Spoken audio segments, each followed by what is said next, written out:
Are the upgraders. Yes. Welcome to the Upgrade My Life Summit.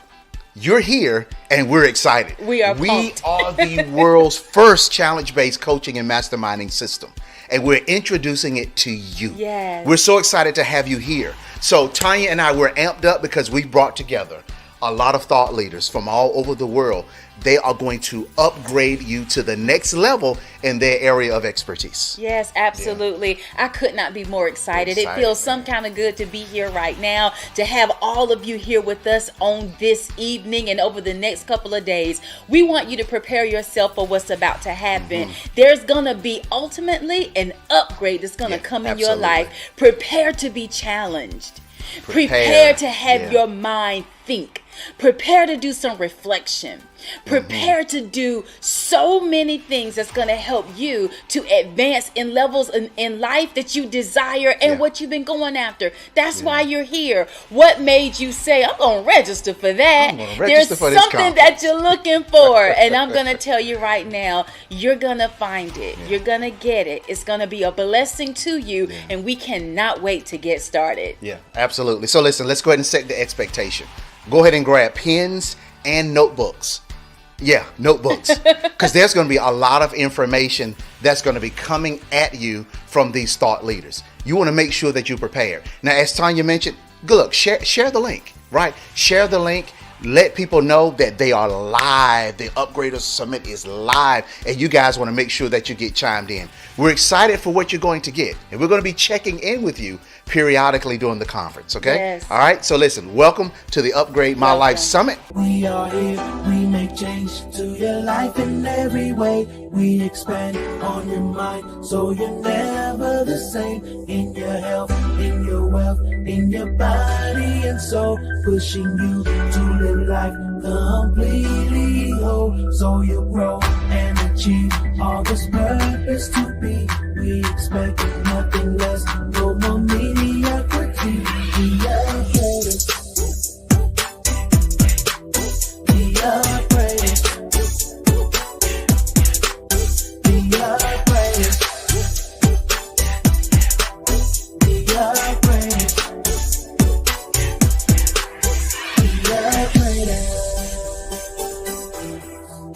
the upgraders.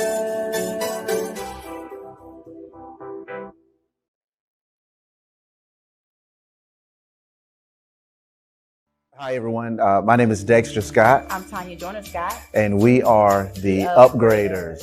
Now, the concept of the Upgraders is we upgrade you in every area of your life. So just think about this. When you get on an elevator, you get on at the ground floor, you have to go to the next level. You get in and you push the button and you elevate to the next level. If you want to go to the third floor, you elevate to the third. If you want to continue to go higher, that's exactly what you do. So the concept of the upgraders is we take you presently where you are, and the upgraders operates basically as a nexus of where information is, right? We will introduce you to who you presently are, and then we will allow you to look in the rearview mirror. You know, there's a reason why the rearview mirror is smaller, right? We will get an opportunity to show you where you've been. And then you can look through the windshield. The windshield is much bigger. It's about where you're going. So the concept of the upgraders, the nexus of the upgraders is we take a snapshot of where you've been, take a snapshot of where you are now, and where we're going to upgrade you to. You know, when I think about it in life, oftentimes you're so accustomed to upgrades taking place. You see it happen, you know, it could be, let's just talk about within our homes. Yeah. Let's talk about back in the 80s. What type of phone did you have? Do you remember when the phones would hang there on the wall? Sometimes at one point we had buttons. Prior to that, we had it where you actually had the dial, you know, and now I can remember times when they talked about having a car phone. And we would look around and say, that's fake. What's that in their hand? Because there's things that needed to be plugged in. There was big boxes. We had pagers. But now look at what we have. And I'm often known to tell people, do you know that we're living in the times of the Jetsons? You know the cartoon, The Jetsons? And we would watch them. And here they are looking at each other face to face by way of a screen. And that looks so like Really? Weird. Yeah. Is that going to happen? And now here we are doing it. Yeah. It's been an upgrade. But what we don't do often is we don't look at ourselves and we don't realize that we're not upgrading our own life, our mentality, how we think, how we process information. Those types of things actually, they have something to do with our behavior.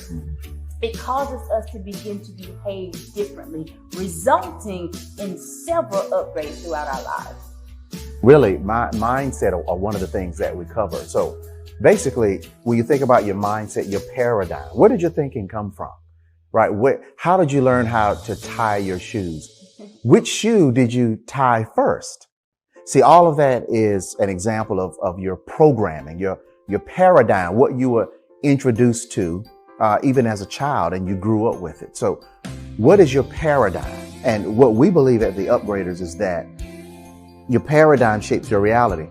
I've heard it said many times that if you want to get a snapshot of where you are, look around at your surroundings, look around at where you live, look around at, the clothes you wear, what you drive, your environment. That is an example of your paradigm. So if you want to change what you're looking at tomorrow, it starts with your thinking today. We take a deep dive into your mindset. And it's actually looking in a mirror. It's not always cute. It's not pretty, but that reality rests with all of us. We are living today an example of yesterday's thinking. So if you want to change tomorrow, change your thinking today. A lot of times I don't think people, they really don't realize how much power you actually have. We're powerful beings. And, one of my favorite quotes is life is 10% what happens to you, 90% how you respond. How do you respond to the things that happen in your life? Your response is actually what cultivates you. It actually is what brings you to that place of being. So a lot of times people don't realize the power because they don't even understand their worth or their value. So coming here, looking in that rearview mirror, my husband spoke about, that rearview mirror gives you a bird's eye view of the things that happen. Then when you're in that now place, it helps you to move forward into the place and basically for you to become. So that's something else that we love to do with the Upgraders. And we also, one of the things we cover is knowing your identity. And I think that's very important. I actually put something out on social media some time ago, and Tanya and I talk about this often, but there's a quote that says, know who you are, and that's your power, right? No one is you, and that's your power. And what I said is, I'm better than, let's just take Mark Zuckerberg, for example. I am better than Warren Buffett, right? I'm better than, John Johnson. I'm better than Steve Harvey. I am better than them at being me. See, that's the key. Know who you are. No one is you, and that's your power. So once we begin to understand who we are, who we've been created to be, then we can begin to operate in a power that we don't recognize exists at this point when we're looking at others and trying to identify with them. One of the things, I actually have some apparel, and this is one of my favorite shirts that I like to wear, and it simply says, beauty begins the moment you decide to be yourself. That's good. Now see, that's big for me. My beauty actually began the moment I was okay with being Tanya. Comparisons is the thief of joy. When you find yourself comparing yourself to other people, you compare yourself to what other people are doing, what they've done, what they're good at. Those are the types of things that begin to steal who you really are, the best you that you could ever be. Right. Nobody can be you. My husband and I, we were talking recently, and I said, even down to our maker creating us, nobody has my fingerprints. Nobody has my DNA. That's right. You know, my mom and dad, they formed me, my brother, my sisters, you know. So here we are coming from the same mommy and daddy, but I still have my own DNA. That's right. That's absolutely amazing. So what we want you to know and we want you to understand is that your beauty actually begins when you do what? When you love who you are and when you just being yourself. Awesome.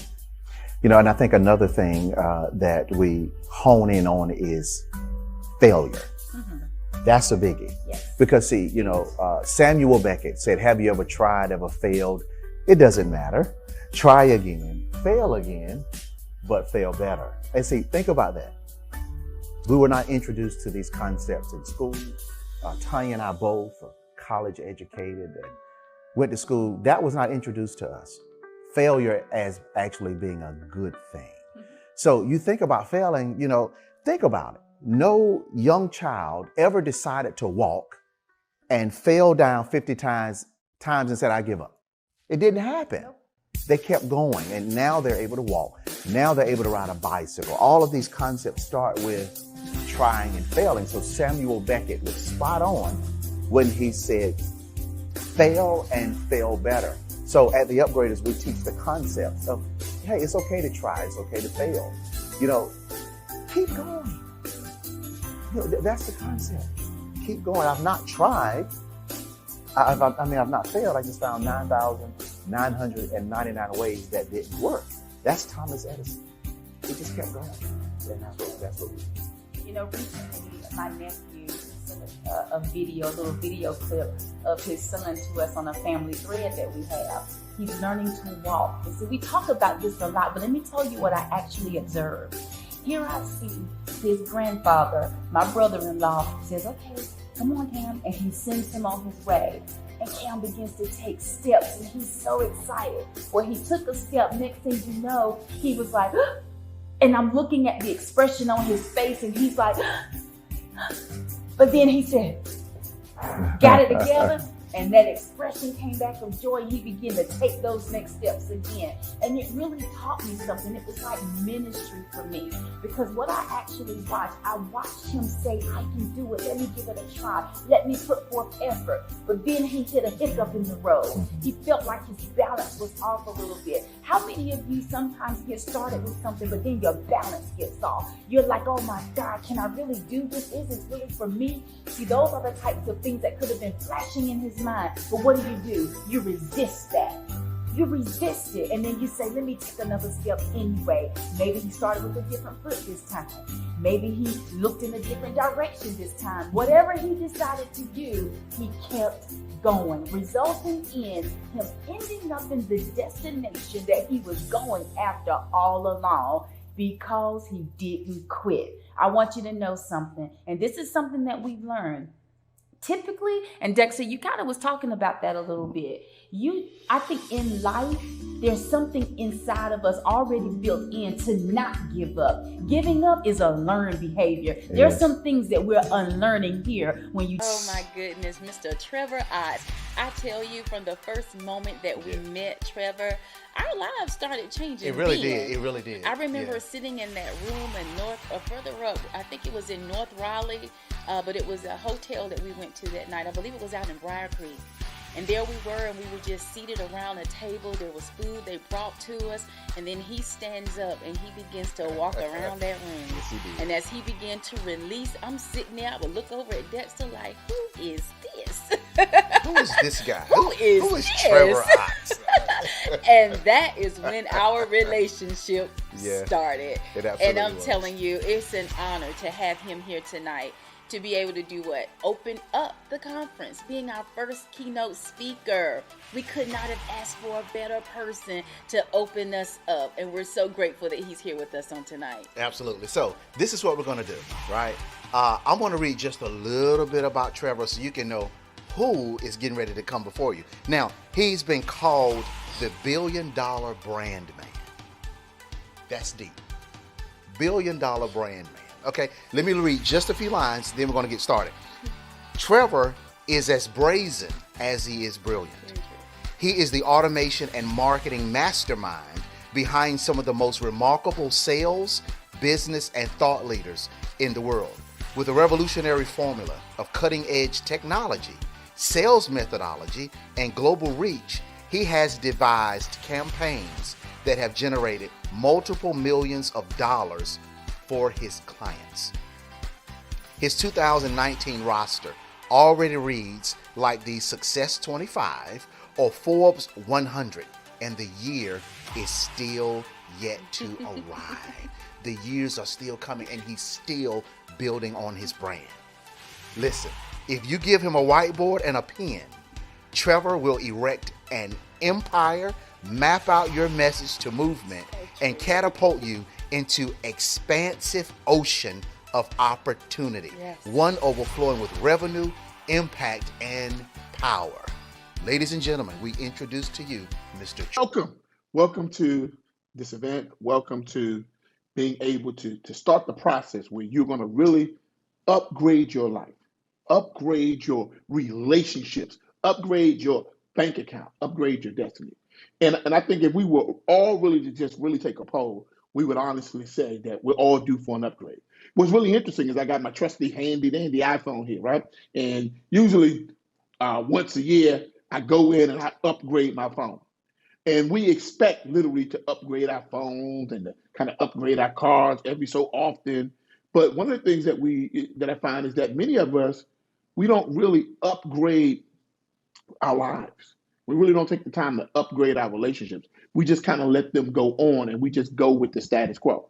So one of the things that we're going to be talking about today is we're going to be talking about upgrading our lives and upgrading our destiny and also upgrading our wealth plan. For many of us is that today is like today. Today is the day where you're like, today I'm going to make a change. And today we're going to help you make that change. So my name is Trevor Ott. I'm the founder of BlackCEO.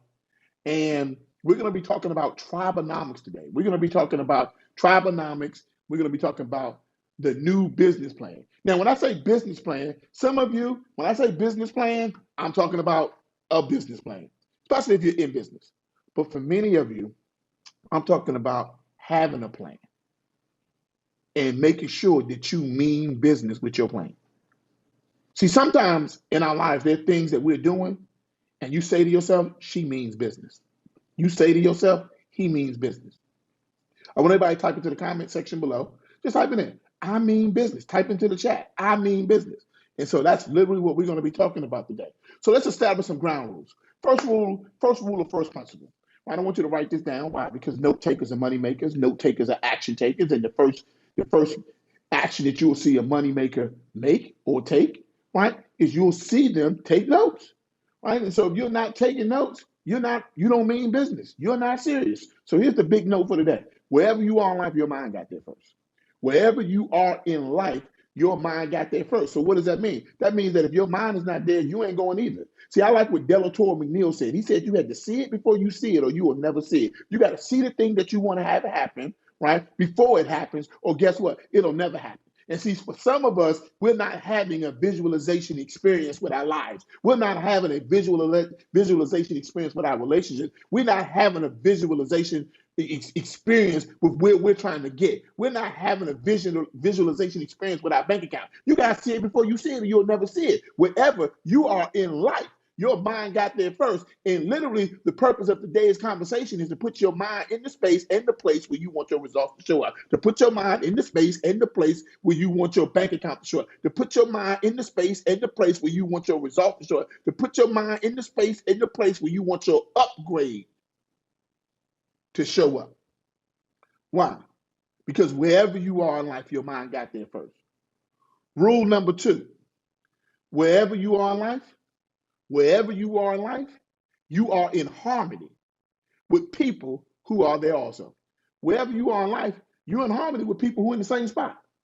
So if you don't like where you are, get out of harmony with the people who are in the same spot. So if you're able to take those 2 rules and put them together, wherever you are in life, your mind got there first. Wherever you are in life, you're in harmony with people who are in the same spot. Well, what does that tell you? That if you're able, if you're willing, if you have the courage to change your mind and change your relationships,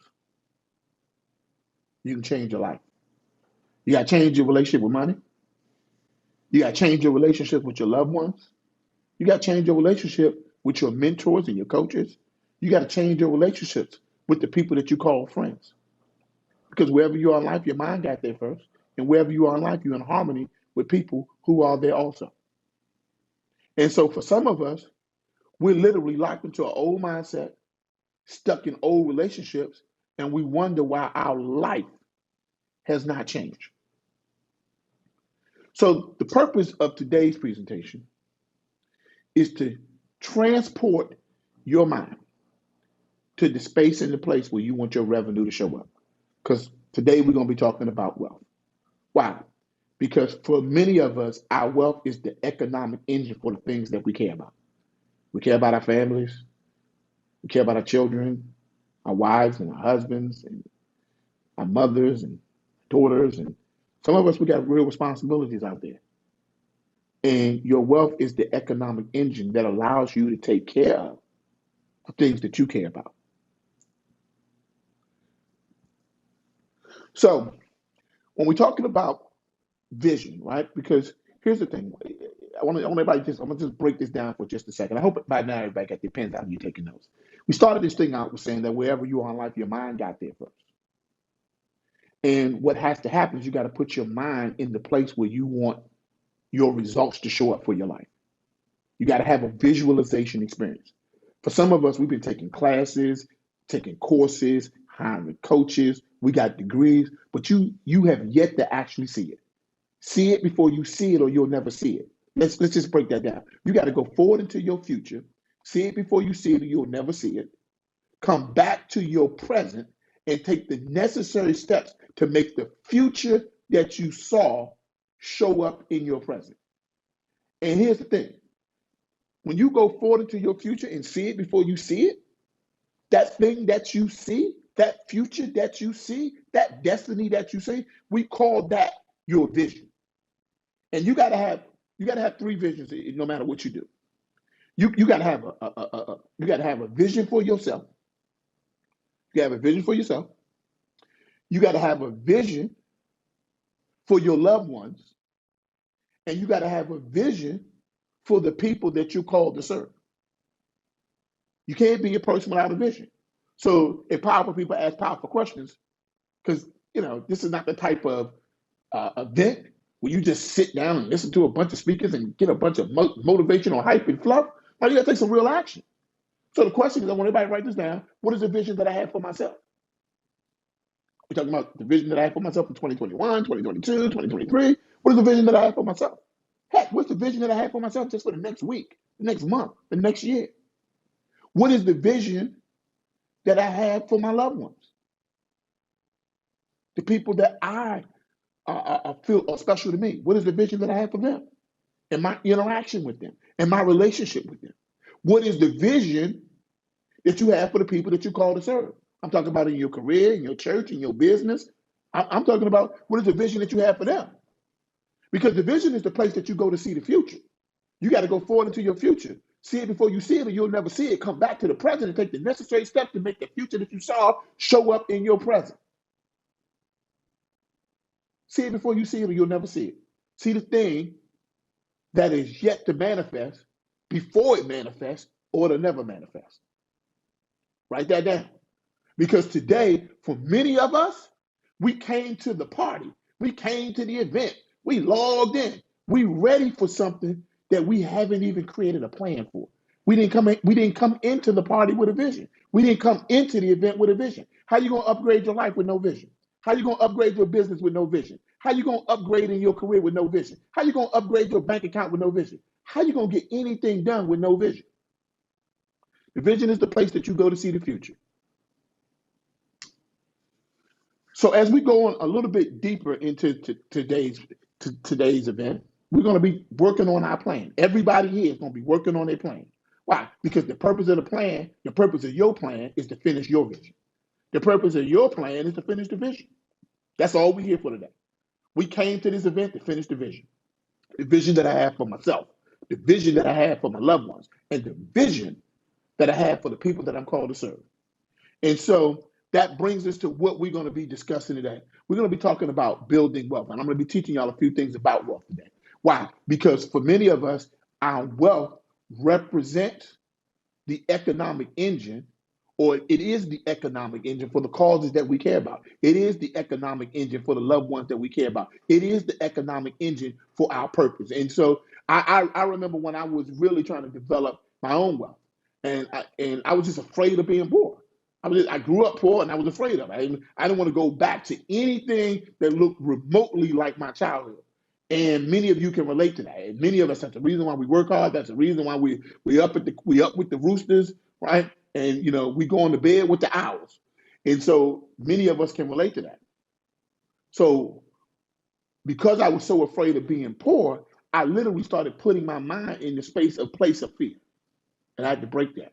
But the way I had to break that is I had to really learn what wealth was and what wealth isn't. And today I'm going to help you determine what wealth is and what wealth isn't. And then from there, I'm going to show you how to have the biggest business breakthrough of your life. I'm going to literally give you some secrets and some tips that I use to take my business into the stratosphere. So let's go ahead and get to it. So here's what I want you to know. First of all, the opposite of wealth is not poor. The opposite of wealth is not poor. Poor is just a reflection of what we did with our resources. The opposite of wealth is not poor. The opposite of wealth is underdeveloped resources. Write it down. The opposite of wealth is not poor. The opposite of wealth is underdeveloped resources, and poor is just a reflection of what you did with your resources. So if you wake up and your bank account is not a reflection of how good you actually are, it's because of what you did with your resources. Because a person who develops their resources will never be poor. And so literally wealth is nothing more than a manifestation of resources that have been developed. And so what happens is when you develop your resources, wealth is what comes about as a result of what you develop. And so literally that brings us to a fact. There is only one path to wealth. The only path to wealth is through investment. And so investment, a lot of times we start thinking about investment, we start thinking about how much money, and what's in my bank account, and how much I got to put down, and we start thinking about literally just from a financial perspective. But I want you to know something. Wealth is not just about your finances. And sometimes it doesn't even include your finances at all. When we're talking about investment, it doesn't always include your financial resources. It includes your resources, period. An investment is nothing. I want you to write this down because a lot of times when we hear investment, we think money. And it's not true. An investment is nothing more than a commitment to develop one's resources. Today, you invested your time to come and figure out how to upgrade your life and upgrade your business, upgrade your bank account, and upgrade your relationship. That's an investment. An investment is nothing more than a commitment to develop resources. Why? Because a person who invests is willing to develop their resources, and the person who's willing to develop their resources is never poor. Because the opposite of wealth is not poor. The opposite of wealth is underdeveloped resources. So an investment is not always money, but it's always a commitment. So here's my question to you. You showed up, but what's your commitment? Registered, but what's your commitment? You watching, but what's your commitment? Whole lot of people show up for things they're not committed to. Whole lot of people listen to things they're not committed to. Matter of fact, sometimes I buy books that I'm not committed to read. Some of y'all know what I'm talking about. Still got the book, still never read it. It didn't change nothing in my life because I did not develop the resource that came with that book because I didn't read it. There was no commitment. How many times have you shown up to places, registered for stuff, listened to coaches, got all the best coaches, mentors, coaches, swiped your credit card for more things than you care to admit to, but it didn't come with a commitment. And so anytime you want your investment to manifest something profitable to your life, you must honor that investment with a commitment. So everything is going to come down to your commitment to develop your resources. Right now, this event is a resource for you. What's your commitment to work through and work with the people that are here to help you? What's your commitment to work with and work through some of the challenges that you were facing. So I like what my mama told me. Now, my mama told me, my mama, I got an old fashioned mama. And my mama told me, and your mama told you, and I'm sure everybody's mama told them the same thing, that a fool and their money is soon parted. Well, I like to go ahead and do it. I like to do a upgrade your life remix, right? By the way, those who don't know, that's the DJ, right? Part of me wanted to be a DJ, right? But instead, I ended up, right, being the founder of BlackCEO. But I'm gonna do a little remix on a fool and his resources are soon parted. Well, a little remix on a fool and his money is soon parted, because the remix is a fool and his resources are soon parted. A fool and their resources are soon parted. A fool and their money is soon parted. A fool and their resources are soon parted. Why? Because a fool is consumptive. Write that down. A fool is consumptive. A fool has no commitment to develop resources. A fool wants to consume, write this down. A fool wants to consume more than he wants to develop. A fool wants to consume more than he or she wants to develop, because a fool is consumptive. And see, a fool, I want y'all to write this down. I want to make sure y'all get the textbook definition. A fool is a person that wants to consume that which he or she is given more than they want to develop what they have. I'm just going to let that sit there for a second. Because some of y'all got some fools in your life right now. And some of us, we talking to the fool in the mirror. A fool is a person that wants to consume that which he or she is given more than they want to develop what they have, i.e., they are consumptive. And see, a fool will consume that which you gave them more so than they will develop that which you gave them. And so you got to be careful of a fool, because a fool won't just consume what they have. A fool is happy to consume what you have. That's why they're calling you, asking you, can they pick your brain for free? That's why they're calling you to say, can I take you out to lunch? To do what? Learn from you for free. Because a fool wants to consume that which you gave them. They're happy to consume that which you gave them more so than they are willing to develop that which you gave them. You've already given them enough. They ain't did anything with the first thing you gave them. Now they want something else. You know who I'm talking to. And so here's the thing I got to tell you, is that you don't have your right to give away your resources without extracting a commitment to develop it. See, the commitment to development, you see, I want y'all to write this down. The commitment is the investment. Right. The commitment is the first investment. I'd like you to give me this. Great. What is your commitment to what I'm getting ready to give you? Some of y'all giving stuff to your kids and you ain't extracted one bit of a commitment from them. And it's going to show up when they start going to college and going to other places, because they're not going to develop their resources. I'm going to let that sit right there. Somebody's toes got stepped on. And so you got to be careful, because you're not careful with a fool, they'll make a fool out of you and them. See, you don't have a right to give your resources away for free lest you make a fool out of the person you gave it to. See, a lot of times when you're giving somebody something without, when you're giving them something without a commitment to develop that which you gave them, all you're doing is help them make another fool in the world. See, a fool and a person who wants something for free is the same person. I said it. A fool and a person who wants something for free is the same person, even if that person is you. And so for many of us, we making fools out of other people, and some of us, we letting fools be made out of us. A fool and a person who wants something for free is the same person. So stop giving away your resources for free. Because a fool has no responsibility to develop their resources. A fool has no commitment to develop their resources. The fool has only one commitment, and that is to consume and to waste resources. Don't let people make a fool out of you, because the thing that you know is that an investment is nothing more than a commitment to develop resources. What is their commitment? To develop the resource that is you. That's see, for many of us, there's more money in what you know than what you do. You sharing your knowledge with people that you ain't even get a commitment from. What you gonna do with it? Hold them accountable to the value of your resources. Let me say this. Price only matters in the absence of value. Price only matters in the absence of value. If you don't show any value in what you do, what you know, and your experience, and your education, then why you think people gonna pay top dollar for it? Price only matters in the absence of value. If you don't show them that it's valuable from the jump street, if you don't treat it like value from the jump street, price is always going to be the issue. I don't know who needed to hear that, but you got that one for free. See, the one thing that I know is that a fool will not invest because they live in a constant state of consumption. We're all fools from time to time. Every last one of us. I've been a fool. I've been a fool for money, fool for love, fool in business. I've been a fool many times in my life. But we're not just talking about a person who goes in and out of foolish behavior. A fool is a person, right, that will not invest in anything, will not commit to anything, will not develop anything because they live in a constant state of consumption. And see, when you give your resource away for free without extracting a commitment to develop it, you just gave away your resource for free.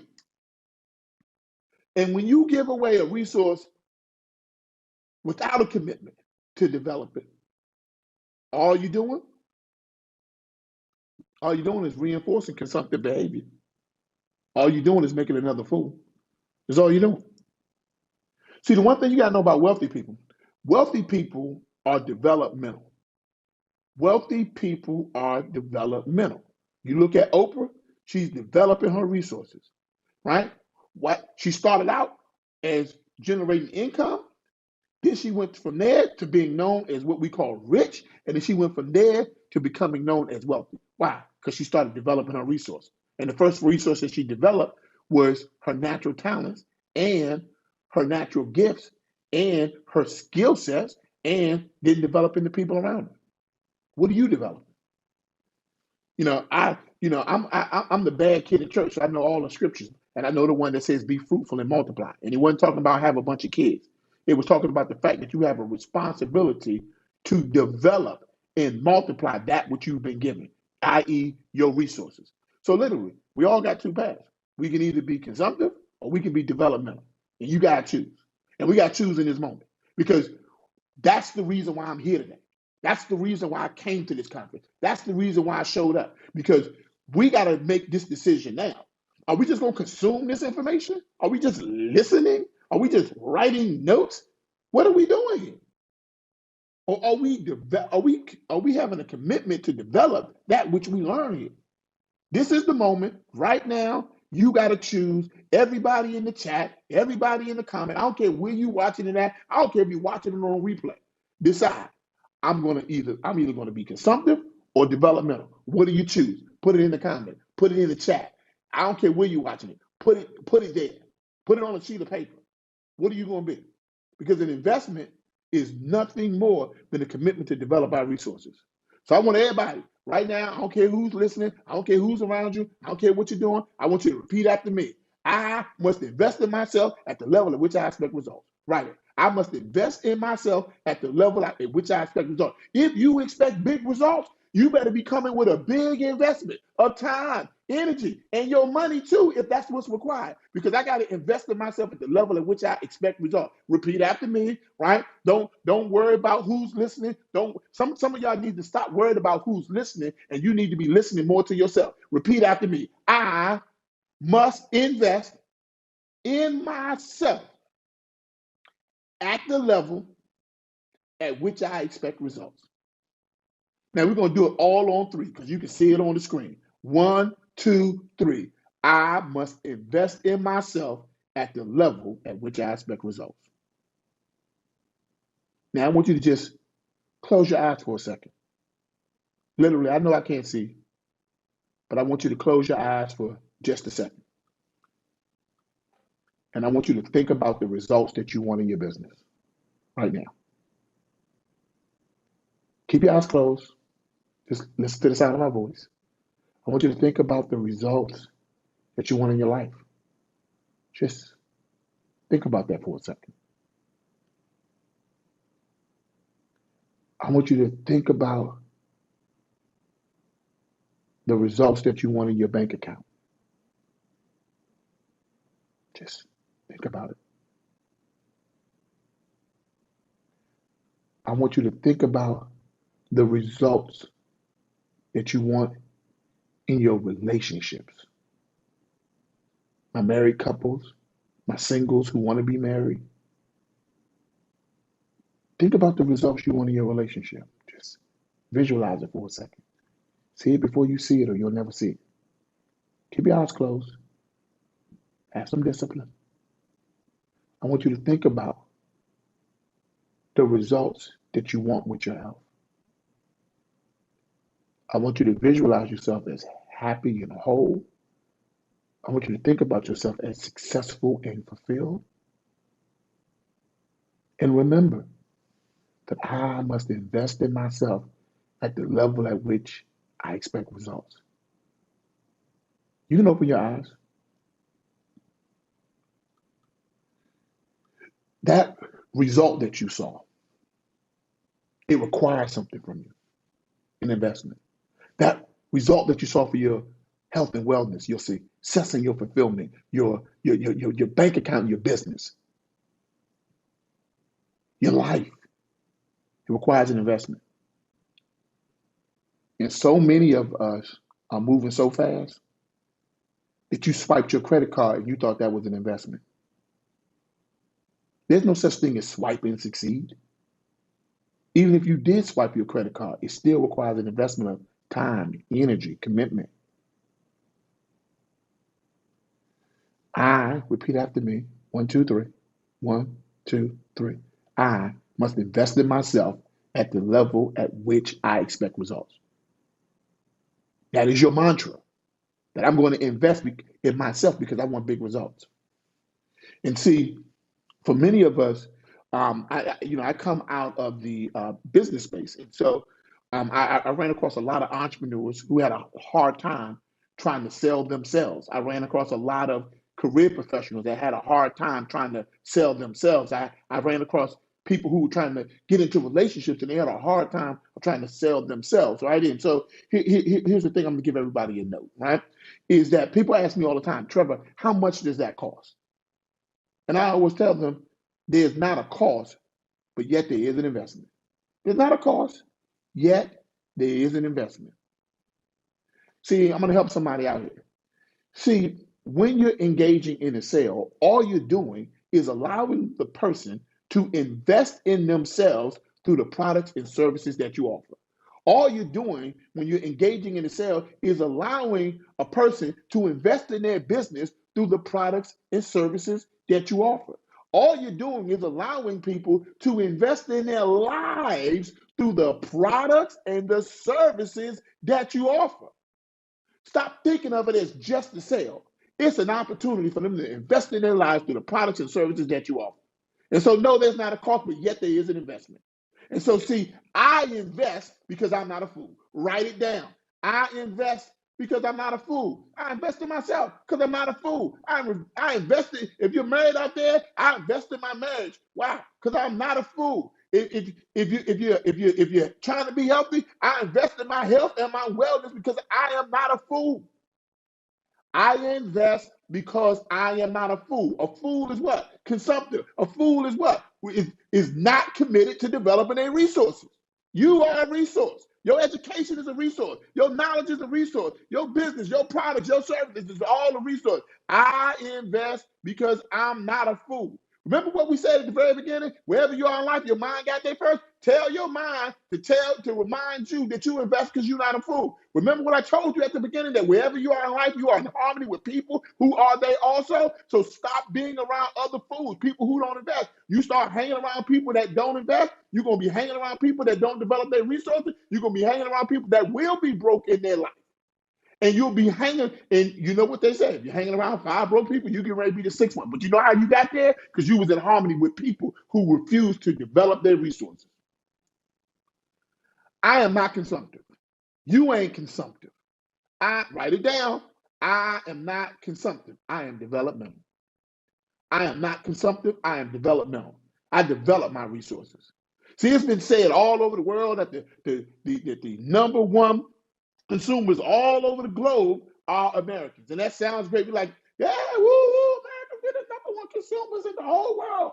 And we beat our chest with that. And we're so proud of that. But let me tell you something, right? Buying from each other is good, right? Because they say, oh, yeah, buy American. Buying from each other is good. But developing what we have is better.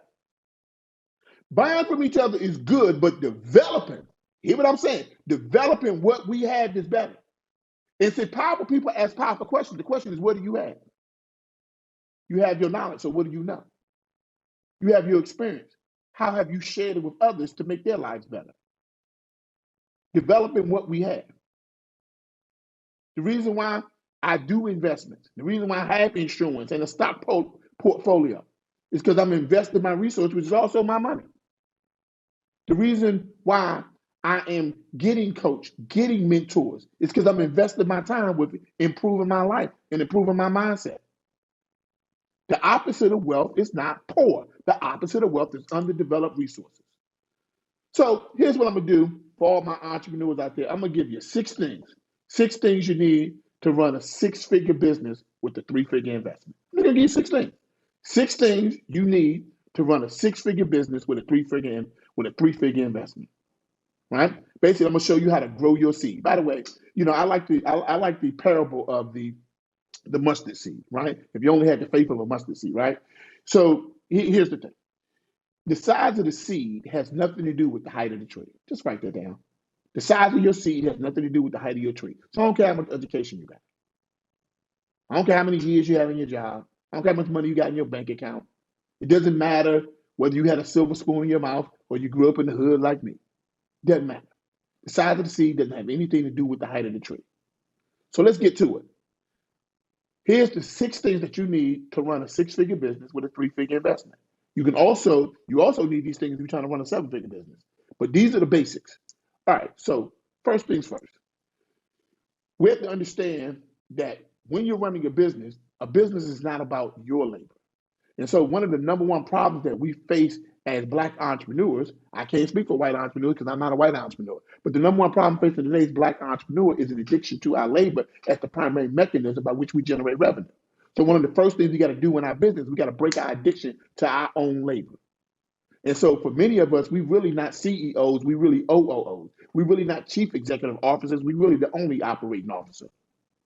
And we got to go from being we got to go from being the OOO, the only operating officer. We got to go from being the SEO, the solo executive officer, right, to really being a CEO, the chief executive officer, meaning the ability to administrate others, the ability to carry out a vision. And so we got to make sure that what we're doing is not using our labor. And here's the thing, I want y'all to write this down. People pay you in business, people pay you for the luxury of being lazy. So remember that most people are lazy. Now, the key thing is don't use your labor to solve their problem. Use somebody else's labor to solve their problem. See, here's the thing. You can provide the service without being the service. Somebody just write that down. See, how many of you have heard of a little company called Amazon, right? They generate trillions of dollars now. Trillions, right? And they were one of the first 2 American companies to cross the $1 trillion mark. Well, let me tell you what they did. One of the biggest things that they did was they created something called Amazon Prime. It was a membership. They gave you free, when they first started out, all they gave you was free 2-day shipping. All they gave you was free 2-day shipping. That's all they gave you. Now, when they gave you that free 2-day shipping, all they were doing was using somebody else's labor. How many of y'all know Amazon didn't own a shipping company? How many of y'all know that they used the power of their relationships and the power of strategic alignment to basically provide a service that most of us signed up for? It was one of their first big memberships, and it's credited as one of the number one things that helped them cross the $1 trillion mark. Matter of fact, here's what Forbes said. Forbes said that over the last 3 years, Amazon has done more money as a part of their membership than they do as an e-commerce platform. Now, let that sink in there. So you can provide the service without being the service.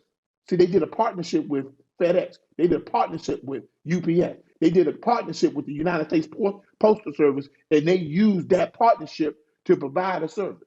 So you can provide the service without being the service. The number one problem facing today's entrepreneur is an addiction to our labor. It's the primary mechanism by which we generate revenue.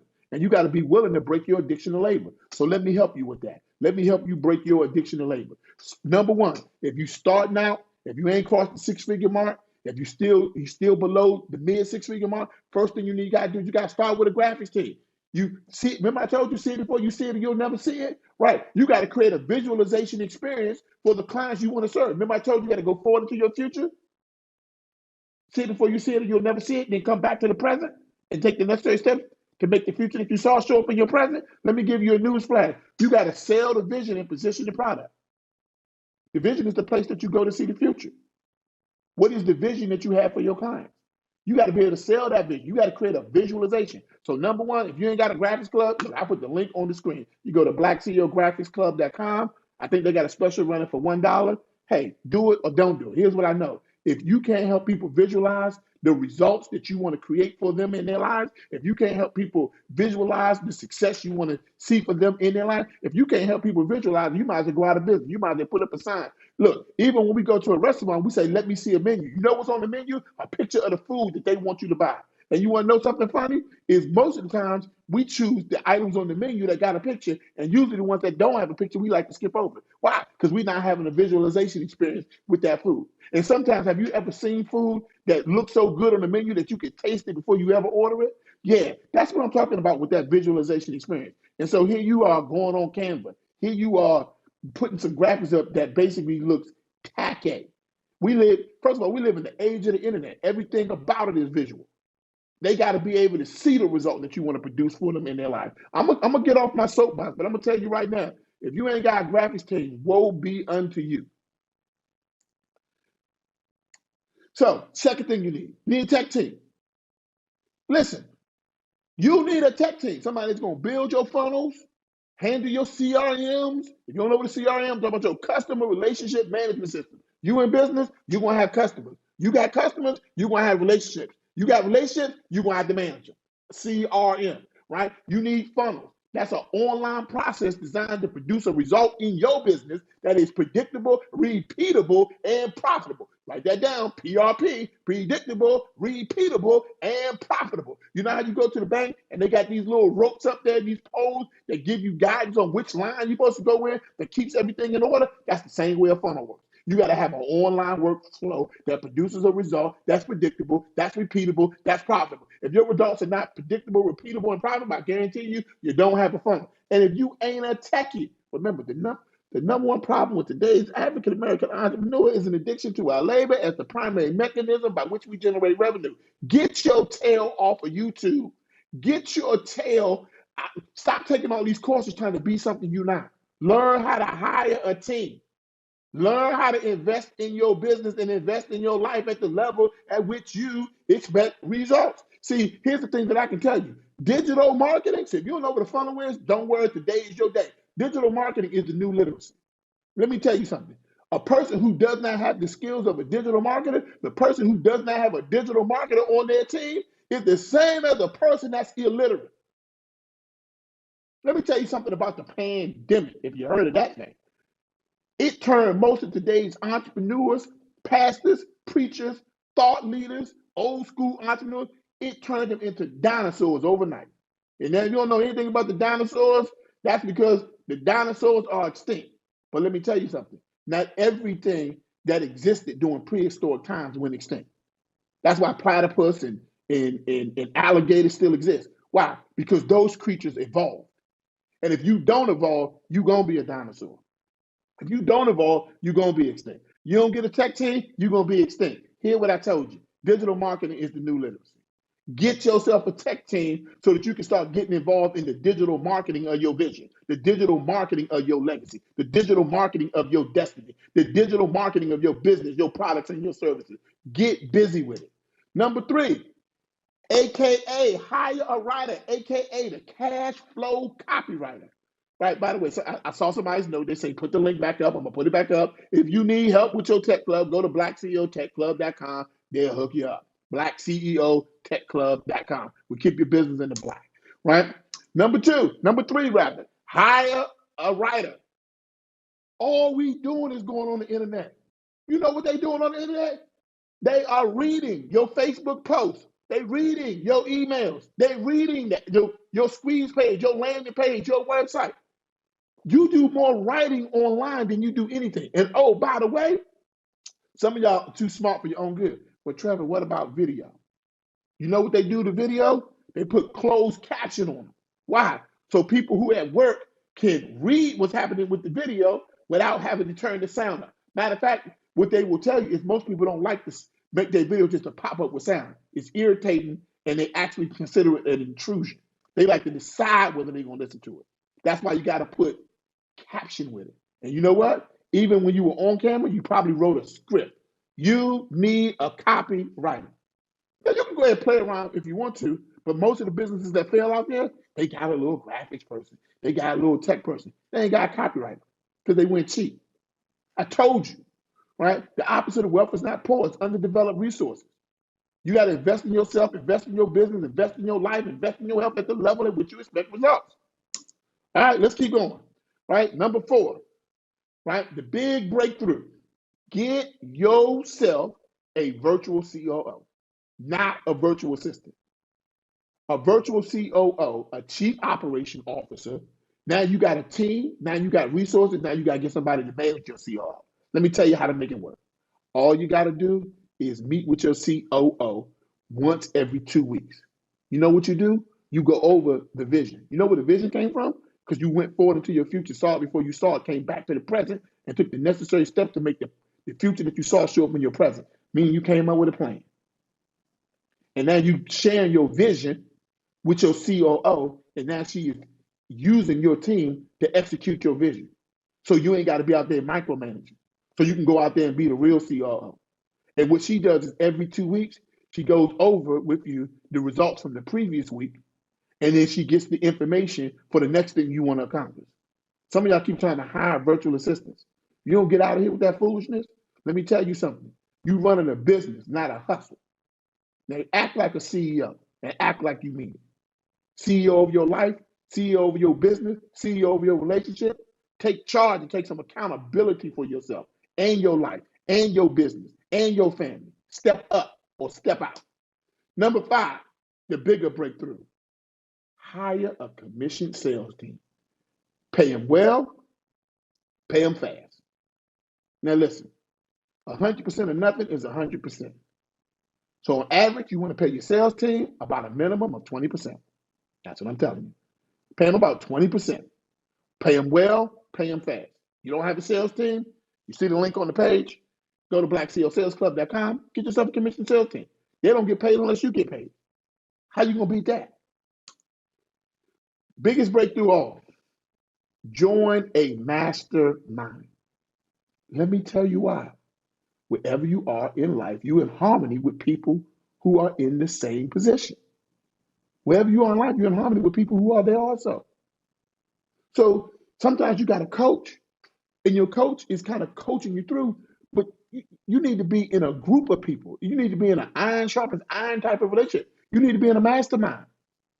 Other people, they learn the same things that you're learning, but maybe when you had a gap in your understanding, they didn't. And now you can develop relationships. Now you can grow. Most people make a mistake. They either get a mastermind or a coach. I got a coach and I'm a part of several masterminds. I got a mentor and I'm a part of mastermind. And by the way, let me just say this. Get yourself a coach for the thing that you're going to do in your business. Don't get a coach for trying to learn how to do something that you never wanted to do to begin with. Some of y'all be like, I'm going to get me a social media coach. I'm not getting me no social media coach because I don't want to do that. I'm going to get me a copywriting coach. I'm not going to get me a copywriting coach because I don't want to do that. What I'm going to do is I'm going to hire me a copywriter. I'm going to hire me a social media person. I'm only getting a coach in the, let me say it like this. Get yourself, everybody write this, get. I mean, just like my mama used to say when she said get yourself a coach. But get your business aboard. Get yourself a coach, but get your business aboard. You ain't, for those of you who've ever seen Shark Tank, you ain't never once heard them say once. It's billionaires on Shark Tank. You ain't never once heard them say, get yourself a coach. Not once. They go on Shark Tank because they want the money and they want them on their board. And if all they get is them on the board, they'd rather have the board than the money because they want their expertise. That's why you see your mastermind is a quasi type of board. Join a mastermind. Get in a mastermind with people who are leaning forward. Remember I told you, wherever you are in life, your mind got there first. Remember what I told you, rule number 2, wherever you are in life, you're in harmony with people who are there also. If you're willing to change your mind and you can change your relationship, you can change your life. I'm just saying. You see the information, text mastermind. You serious? Do that. So those are the 6 things. Step 1, get a graphics team. Step 2, get a tech team. I put it right here on the screen. I'll be taking on my phone, taking a snapshot in case you missed something. Number 3, get myself a copywriter. Number 4, get myself a virtual COO. One of the people that I recommend is E.R. Spalding out of Chicago. E.R. Spalding out of Chicago. Hey, look her up. Look her up on Facebook. Don't ask me for the number, find her, right? She's one of the top virtual COOs in the country, right? Then number 5, get yourself a commission sales team. Number 6, join a mastermind. Number 6, join a mastermind. Because other than that, you're not developing your resources. The opposite of wealth is not poor. The opposite of wealth is underdeveloped resources. Poor is just a reflection of what you did with the resources. If you wake up and your bank account doesn't reflect how good you are, it's because you wasted your damn resources. Wealth is nothing more than the manifestation of resources that have been developed. Here's what I want to tell you. Resistance is the highest form of ignorance.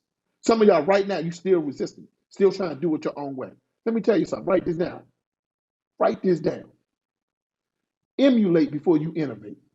Emulate before you innovate. Stop trying to, if what you were doing was already going to work, it would have already worked. You got 1 foot halfway in this conference. I got to go to a meeting in about 20 minutes. I'm about to hop off. No commitment, no investment, right? Always halfway in, halfway out. Can't finish nothing. Finishing is completing something to the point that it can go on without your on-site supervision. You looking for a return on your investment when you need to be looking on a return on finish. Did you know that it's impossible for anything that you finish to return unto you void? Yeah, did you know that? How about get a return on finish? ROF. Stop being resistant. Resistant is the highest form of ignorance. Try something new. Stop being ignorant. Emulate before you innovate. Here's what I got to tell you in closing. Wherever you are in life, your mind got this thing. Put your mind in the space and the place where you want your results to show up. If you put your mind in that space and place, I guarantee you, everything you want to see happen in your life will show up. So that's all she wrote. The pencil broke. I want to thank you for just showing up and being here. Be sure to follow us on BlackCEO, the Facebook group, all one word. And also follow us at BlackCEO.com. My name is Trevor Otts. I'm considered to be one of the top branding and marketing experts in the country. And if I can be of any assistance to you, just hit me, as they say, the children say, hit me on the DM on Instagram. That being said, it's time for you to upgrade your life. It's time for you to upgrade your relationships. It's time for you to upgrade your bank accounts. It's time for you to upgrade your career. And we're here, every last one of us, are here to help facilitate that upgrade. So don't just be an attendee, be a connector. Connect with each one of us. Send us messages. Send us notes. We're here to help you. My name is Trevor Otts. Have a great, have a wonderful, and have a spectacular day.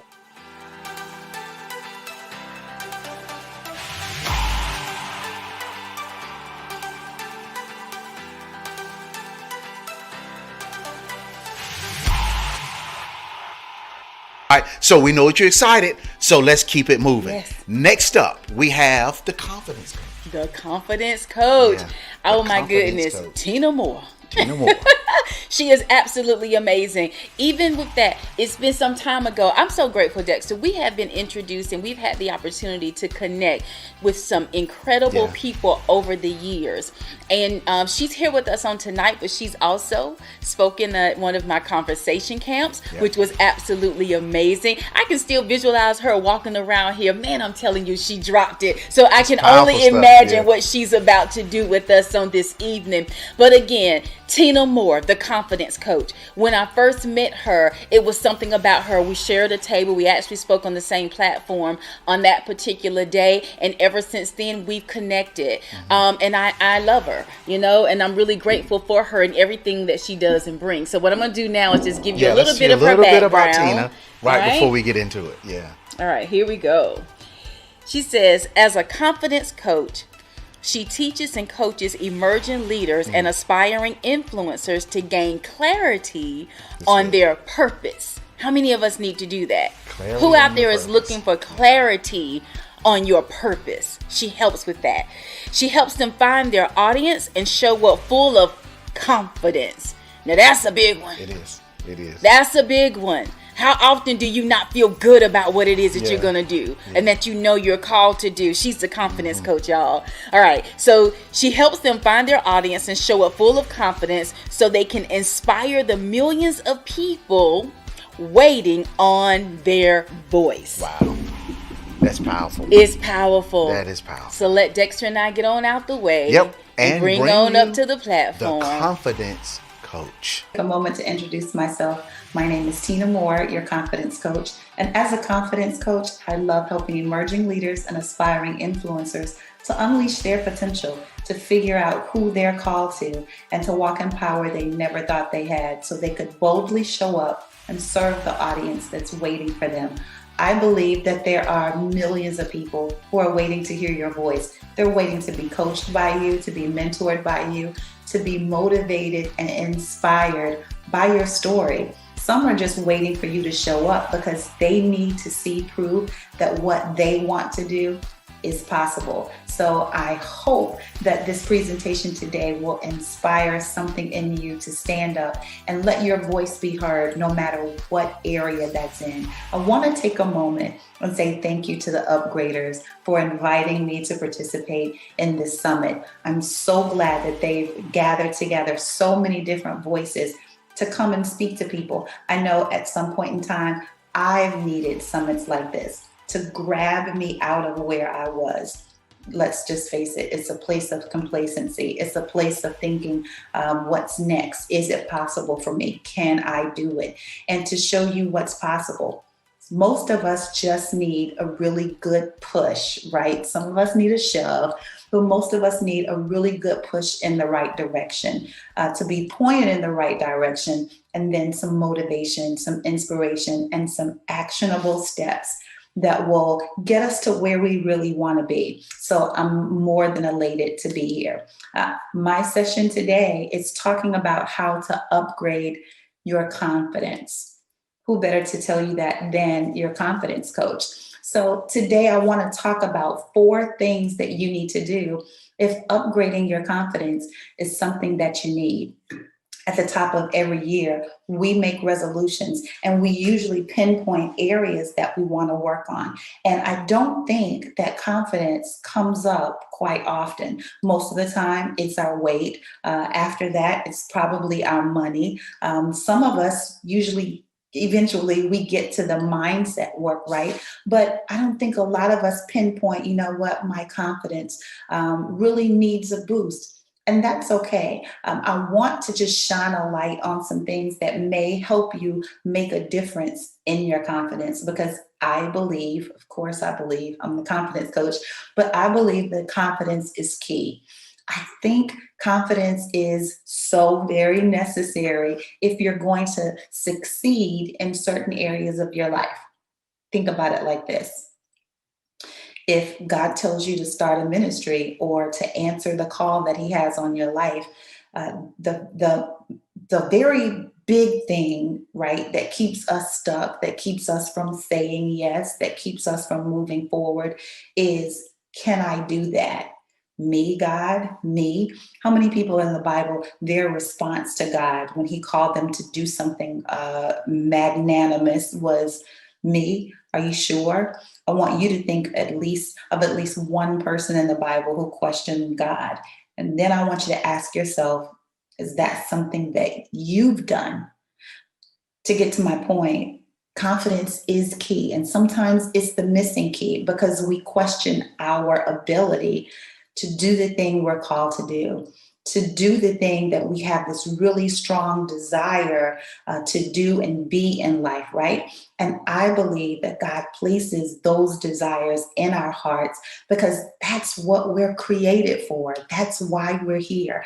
That's why he positioned us at this point in time, where he positioned us to be exactly what he needs us to be. But so often we second guess ourselves. And if you get right down to it, we second guess our ability to do it, our ability to get it done, our ability to measure up to, I don't know, what we've seen other people do, or even our own expectations that we've placed around ourselves. In a nutshell, Our ability to believe in us showing up and being who we're called to be and doing the things that we need to do is nothing more than confidence. Yes, confidence is your ability to show up and do something well. And unfortunately, that hinders us, right? Most of us think we need motivation. Some of us think we need inspiration when we really need a healthy dose of confidence. Now, look, confidence isn't the same as your value. Confidence isn't the same as your worth.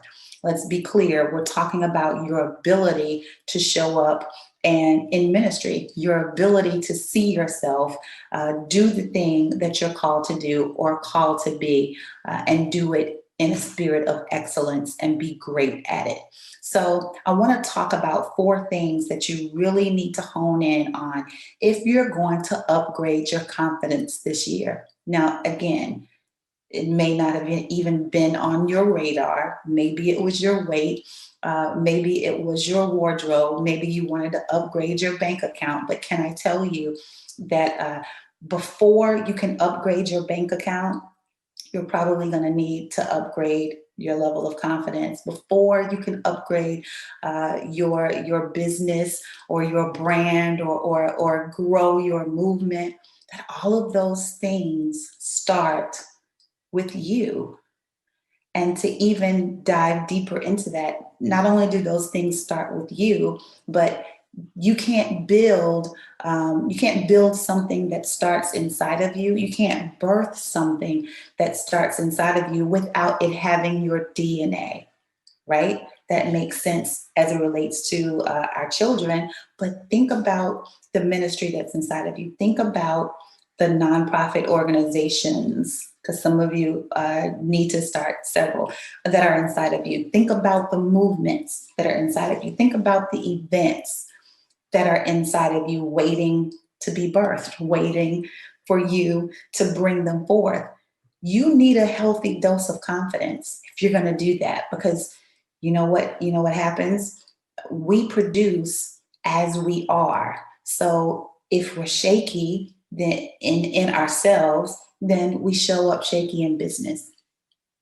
Yeah, it's true. You've seen it. You felt it. If we show up, if we're shaky in our ability to show up and be great, then we turn down a lot of offers. Or if we do, then we're kind of shy and we make excuses as to why we're not on par or up to par with everyone else. So I want to challenge you to start thinking about your level of confidence. Don't overlook it. Don't overlook it again. Don't go straight for what size you are. Don't go straight for the 6, 7, 8 figures, right? Work on you. Start with a healthy dose of confidence because it's going to affect everything that comes out of you.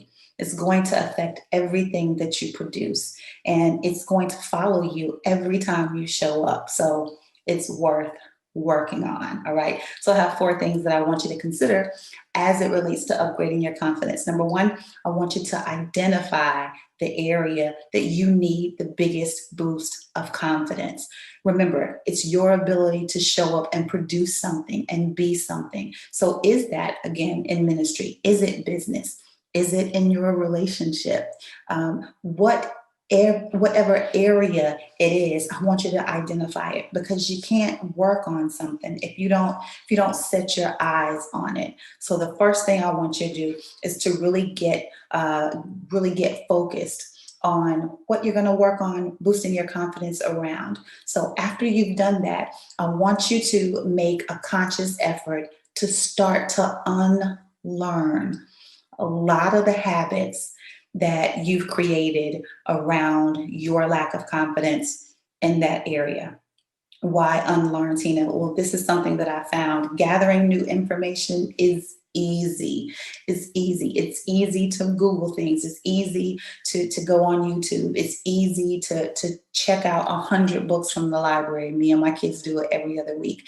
It's easy to be a gatherer, a collector of information, but what are you building upon? If the foundation that you're putting that information on is shaky, then it's just going to fall. So we need to unlearn a lot of the things that we've learned in the past, because your foundation, how you view yourself, how you talk to yourself, how you show up for yourself, some things may need to be altered before you start gathering other things and trying to execute them and trying to add them to your day. So after you've identified what area you want to show up and boost your confidence in that level, I need you to concentrate on learning some things. What does that look like? It may be your mindset. It may be how you approach certain things. It may be some old messages, some faulty messages, some untrue statements that you were told either in your childhood, in your teenage years, in your adulthood, maybe by family members, maybe by a spouse, or even a teacher. Some things, seeds, that's what I want to say, seeds that were planted that we've decided to take over the care for, seeds that were planted that we've decided to continue to water, even though we don't want the fruit of it, even though we hate the fruit of it. Habitually, we've learned just to continue to water and take care of things that really don't serve us. And it's time for you to unlearn how you show up for yourself. It's time for you to unlearn some messages that you've been rehearsing over and over to yourself. It's time for you to unlearn some things that people have thought and said and even spoken over you.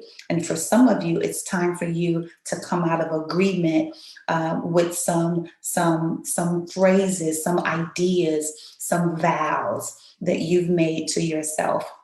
I'll never be able to become a millionaire. I'll never be able to save enough money to get out of debt. I'll never get married again. We make inner vows, vows that we make with ourselves. And they are just as strong, they're just as valid as vows that we make to any other person.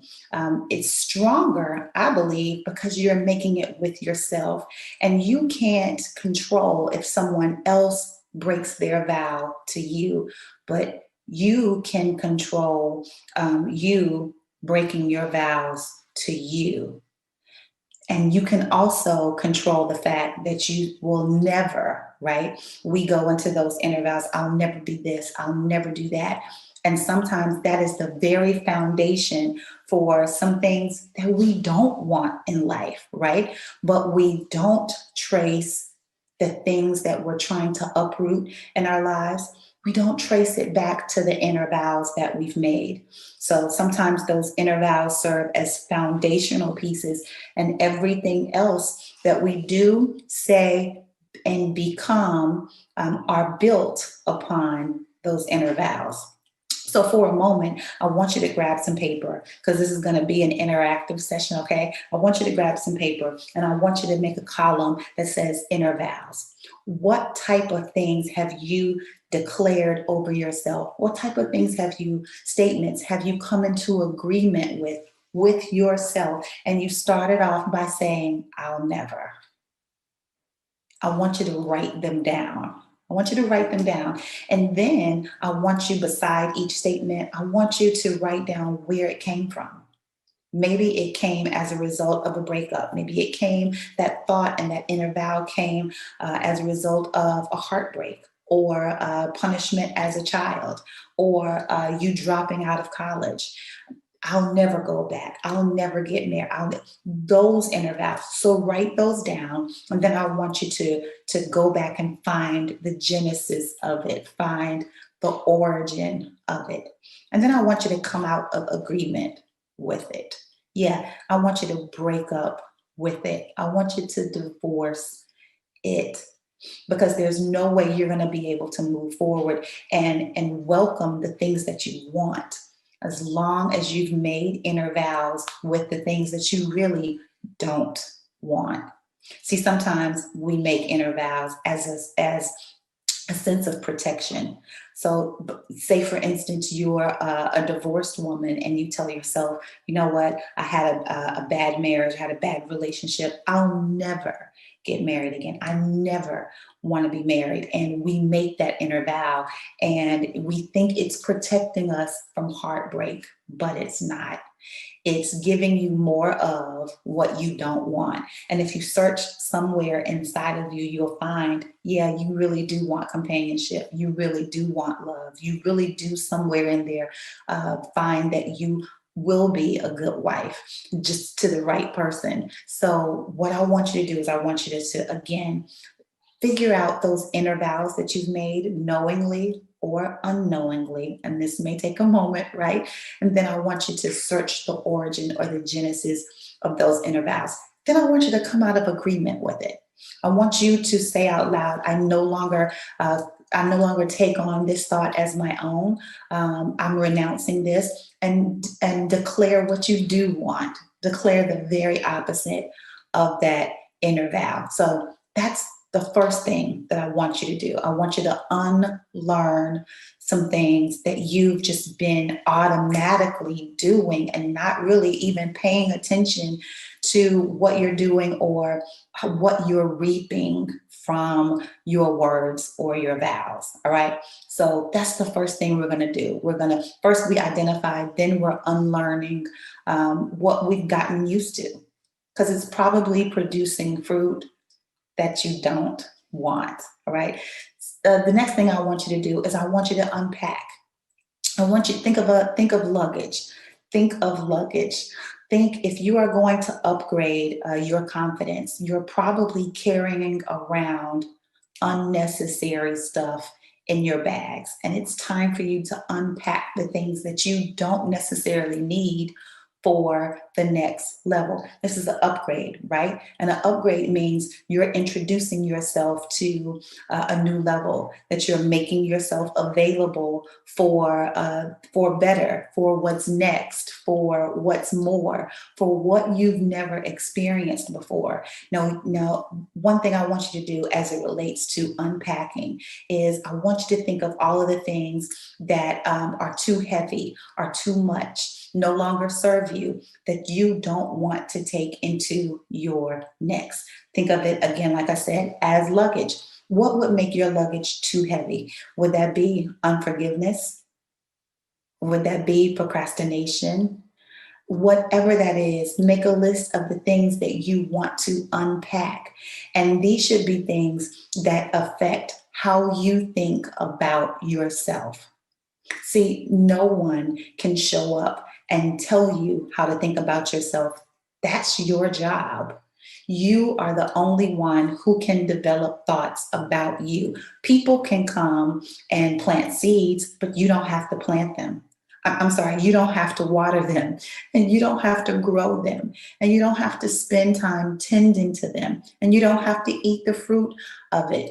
That's totally not your responsibility. It is your responsibility to think well of yourself. So I want you to unpack all the things that weigh you down, all the things that make it really heavy for you to have a really good view of yourself, for you to view yourself in a positive light. What does that mean, Tina? Well, one thing you probably want to unpack is the fact that you keep replaying all of your failures. Things that look like failures, things that felt like failures, things that present themselves as failures. Those things are things that we just pull up from our memory, right? When it's time to step out and do something new, when it's time to believe in our ability to show up for the next level, then we want to go back and rewind the tape on why it didn't happen last time and all the mistakes we made the last time. So those are things that you need to unpack and get settled and leave them behind. Leave them behind. Because if you're upgrading in this season, then there are some things that you don't want to take. To be honest, there are some things that just shouldn't be allowed on your next level. So I want you to think about some things that don't deserve to go where you're going as you upgrade this year. All right, can you do that?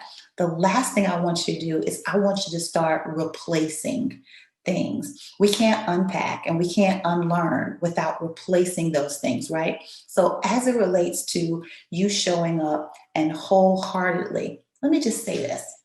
What would happen if you 1,000,000%, can I say that?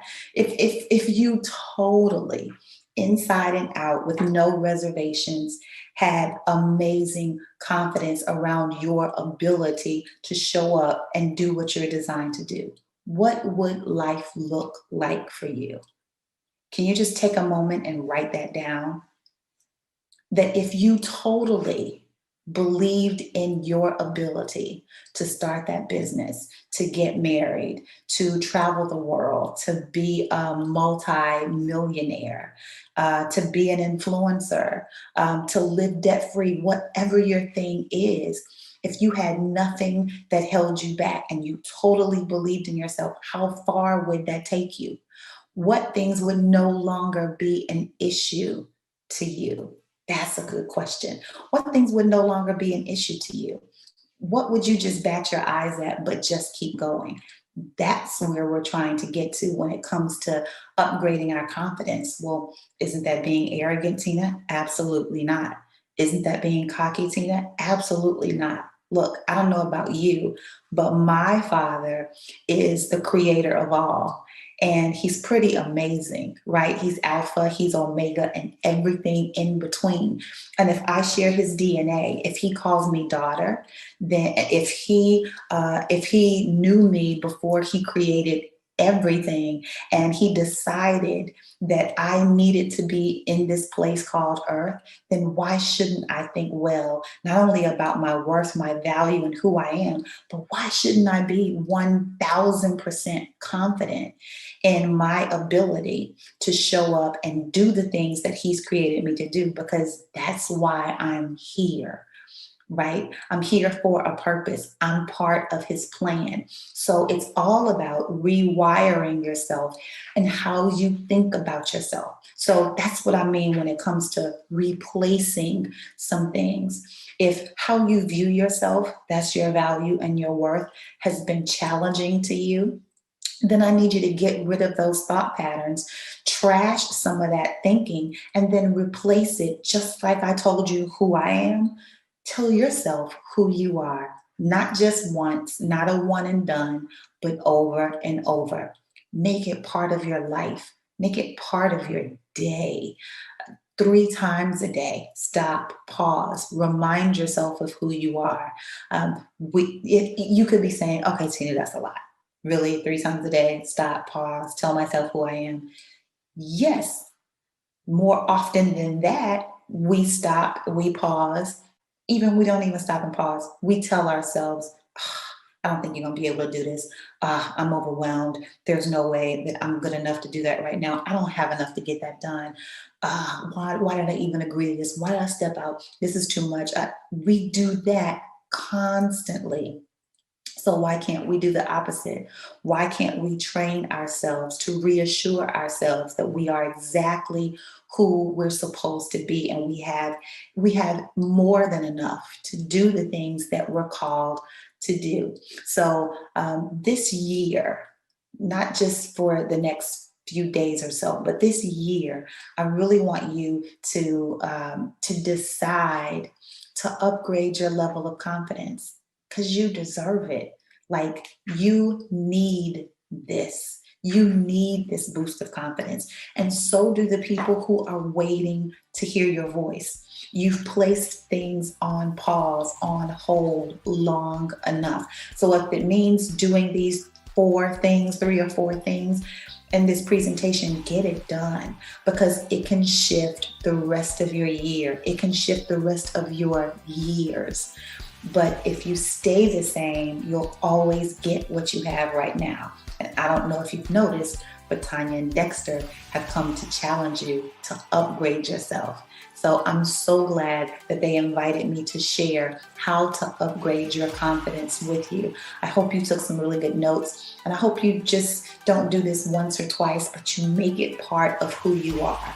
You make it part of your everyday life, and you don't stop. You continue to evolve, and you continue to upgrade your level and confidence, not just in ministry, not just in business, not just in your relationships, but in your life. I'm Tina Moore, your confidence coach, and it has been my pleasure to help you learn how to upgrade your confidence. I'd love to connect with you, and you can do that by visiting my website, which is milliondollarconfidence.co. That's milliondollarconfidence.co. I look forward to seeing you really soon. And remember, continue to upgrade your confidence because you deserve it. Have a great one.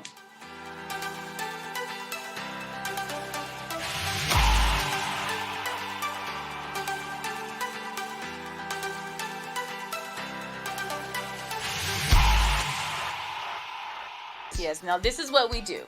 We challenge high achievers and those who desire to be. And we do this by basically pushing and pulling you, helping you to elevate to the highest and best versions of yourselves. Absolutely. And you know, most of us have been underachieving with mediocre results, but not here. This is your place to be challenged. Now let me ask you something. If you know that you are more than you've been giving yourself credit for, we need for you to get registered today. Absolutely. You know, most courses, they want us to learn something, but challenges, we want you to do something. Tanya and Dexter Scott are a real powerhouse, and boy, I tell you, I have learned so much from them. One of my takeaways from Mindset Mondays was being open. You see, I used to struggle with getting my point across to people, and I would end up in conversations for long periods of time trying to get my point across, which left me feeling defeated, frustrated, and, you know, sometimes even angry, you know. But when I took Mindset Mondays, it allowed me to understand that when a person is not open to, you know, looking at different perspectives or different angles, then, you know, they're not open to receiving anything that I have to say, or maybe someone else has to say, or a new way of thinking. I learned so much in Mindset Mondays and from the upgraders, and I am so grateful because I can now identify and shorten my conversations and no longer be frustrated when I'm in conversation with someone. I can identify their mindset, and I can, you know, step away from that conversation and releasing them in love, and understanding that it is okay, that, you know, we all have room for growth, and we will not grow until we are open. It is like going to a store, wanting to go to a store, wanting to get into that store, but that door is closed.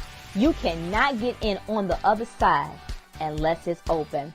My name is Tahira Ogletree, and I have had a wonderful experience being taught by the upgraders. Thank you so much.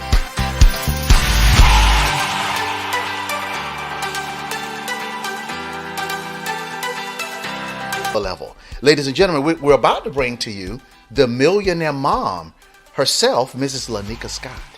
Now, we're one of our businesses that we're in with Lanika, we're partners, but also she's family.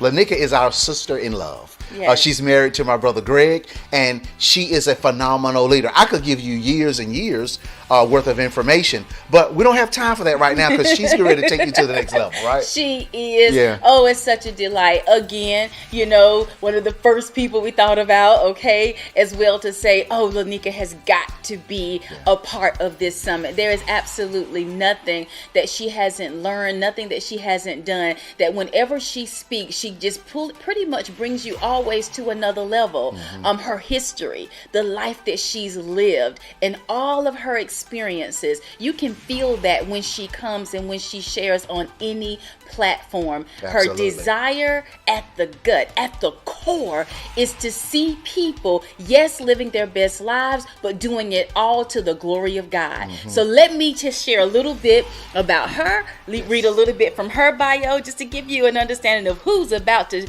come on this platform and talk to you. All right.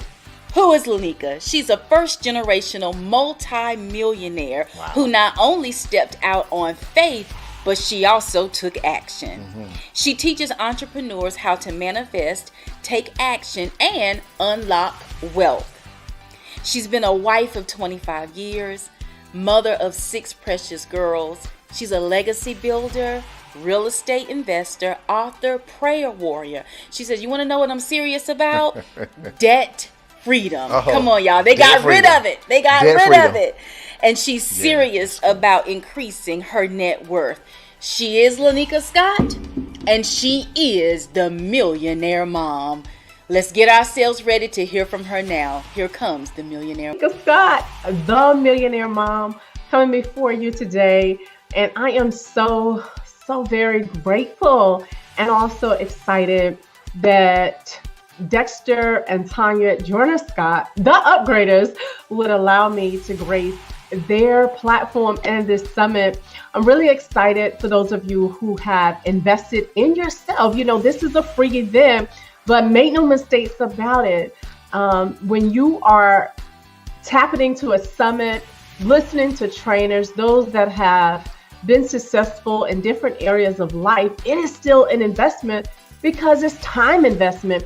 And so I want to say thank you for investing in yourself. And so I'm going to dive right on in there. Y'all ready to get it going?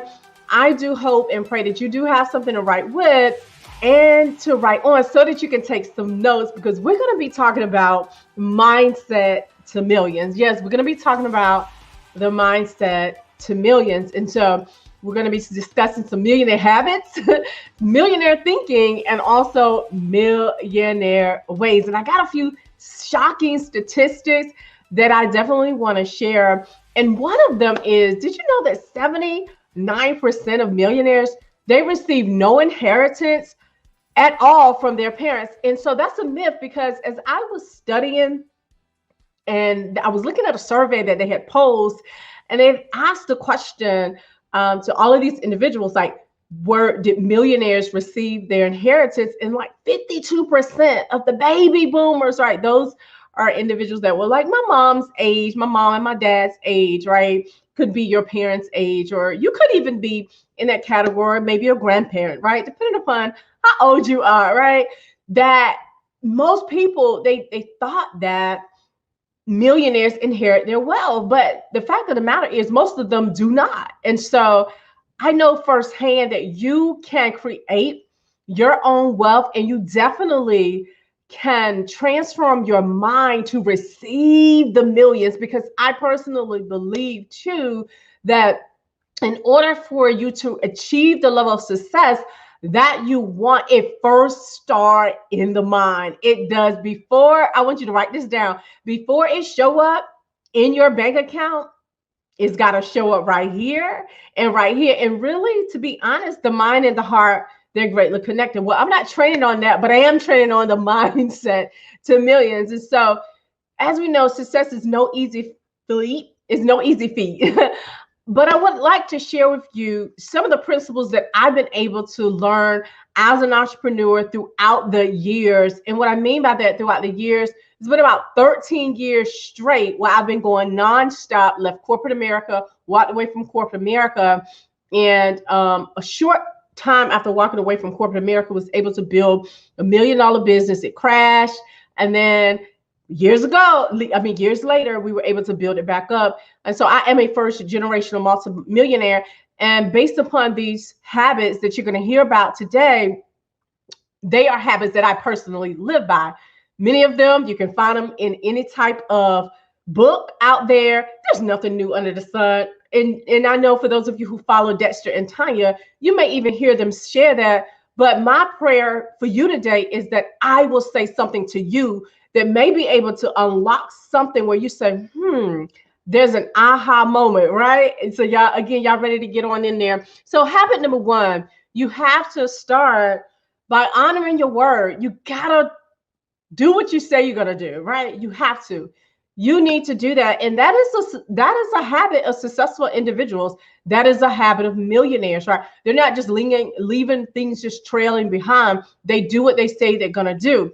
When it is all said and done, all you have is your word. So every day you're going to choose to honor it. Okay. You're going to choose to honor it. And even in the realm of business, the principle of honoring is vital because it is often where many blockages occur when our word is not kept. So whether it's in your giving or in your finances or in your business, you must honor your word. It could also be even with family. And oftentimes we tend to wonder, well, what does that have to do with money? It has everything to do with money, because I am of a huge belief that we can either repel to us or we can retract.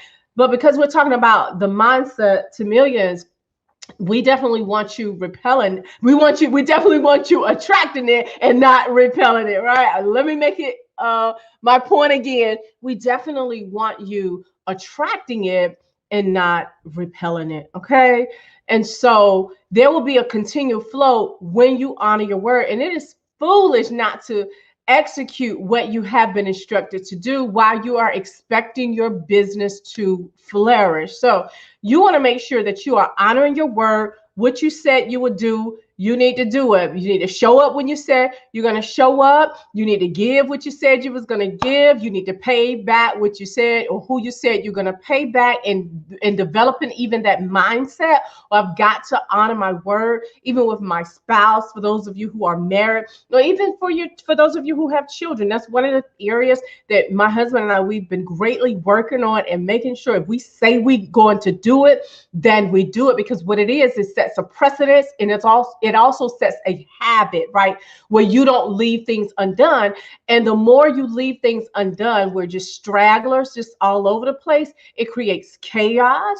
There in that free flow typically does not happen. And so that's one of the success habit number 2 that I want to share. And I know you have heard this over and over again. I'm quite sure one of the other leaders that are speaking have hit on it even throughout this summit, but that is this, and that is consistency matters. I love consistency. I am what you would call a consistency queen. I didn't know that I was, but I am. Well, guess what? It is said of that of millionaires and also those that have experienced success.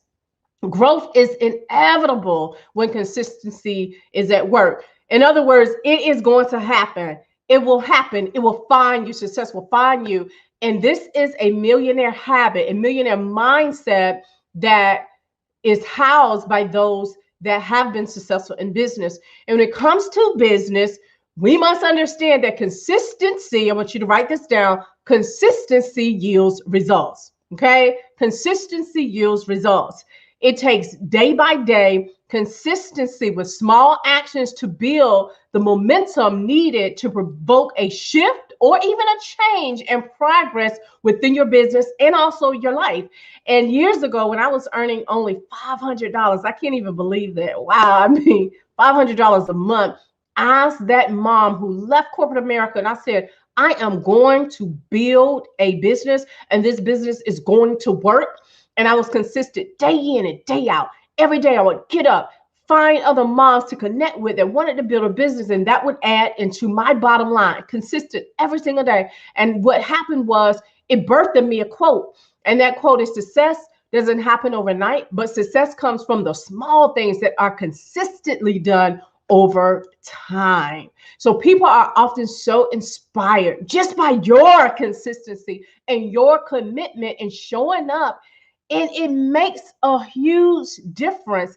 And it want to also make them show up and consider supporting you. And so when you're showing up in your business or your family or your life or even your ministry, right, on a consistent basis, remember that people, they will value also consistency.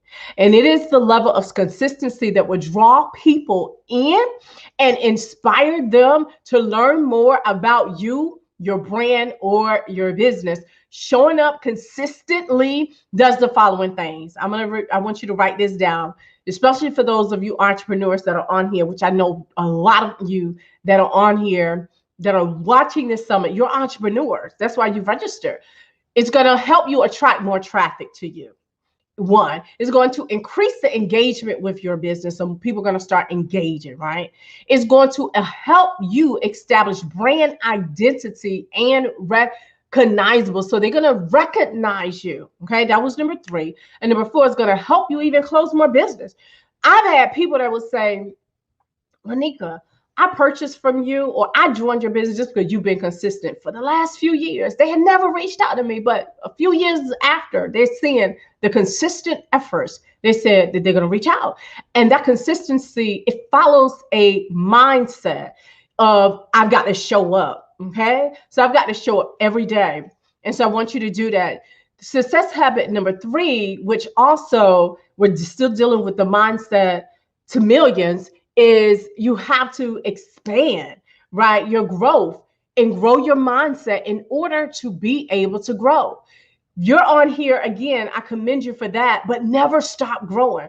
We don't know everything. You must make a choice daily which mindset to adopt. This is something that I would oftentimes hear Mr. Dexter Scott talk about so often. And I have this here because I was developing a free ebook to give out. And this was something that I said, well, let me just share these principles that I've already put together and developed. And when I first heard about this, it was so captivating for me. And I want you to write this down outside of even this summit. Take the time, go out and Google a fixed mindset or even a growth mindset. We're not going to get and dive into the depths of the training because it gives you what's going on if you have a fixed mindset and also what's going on if you have a growth mindset. We definitely want to be under that category of a growth mindset, but a fixed mindset, it causes you to think negatively.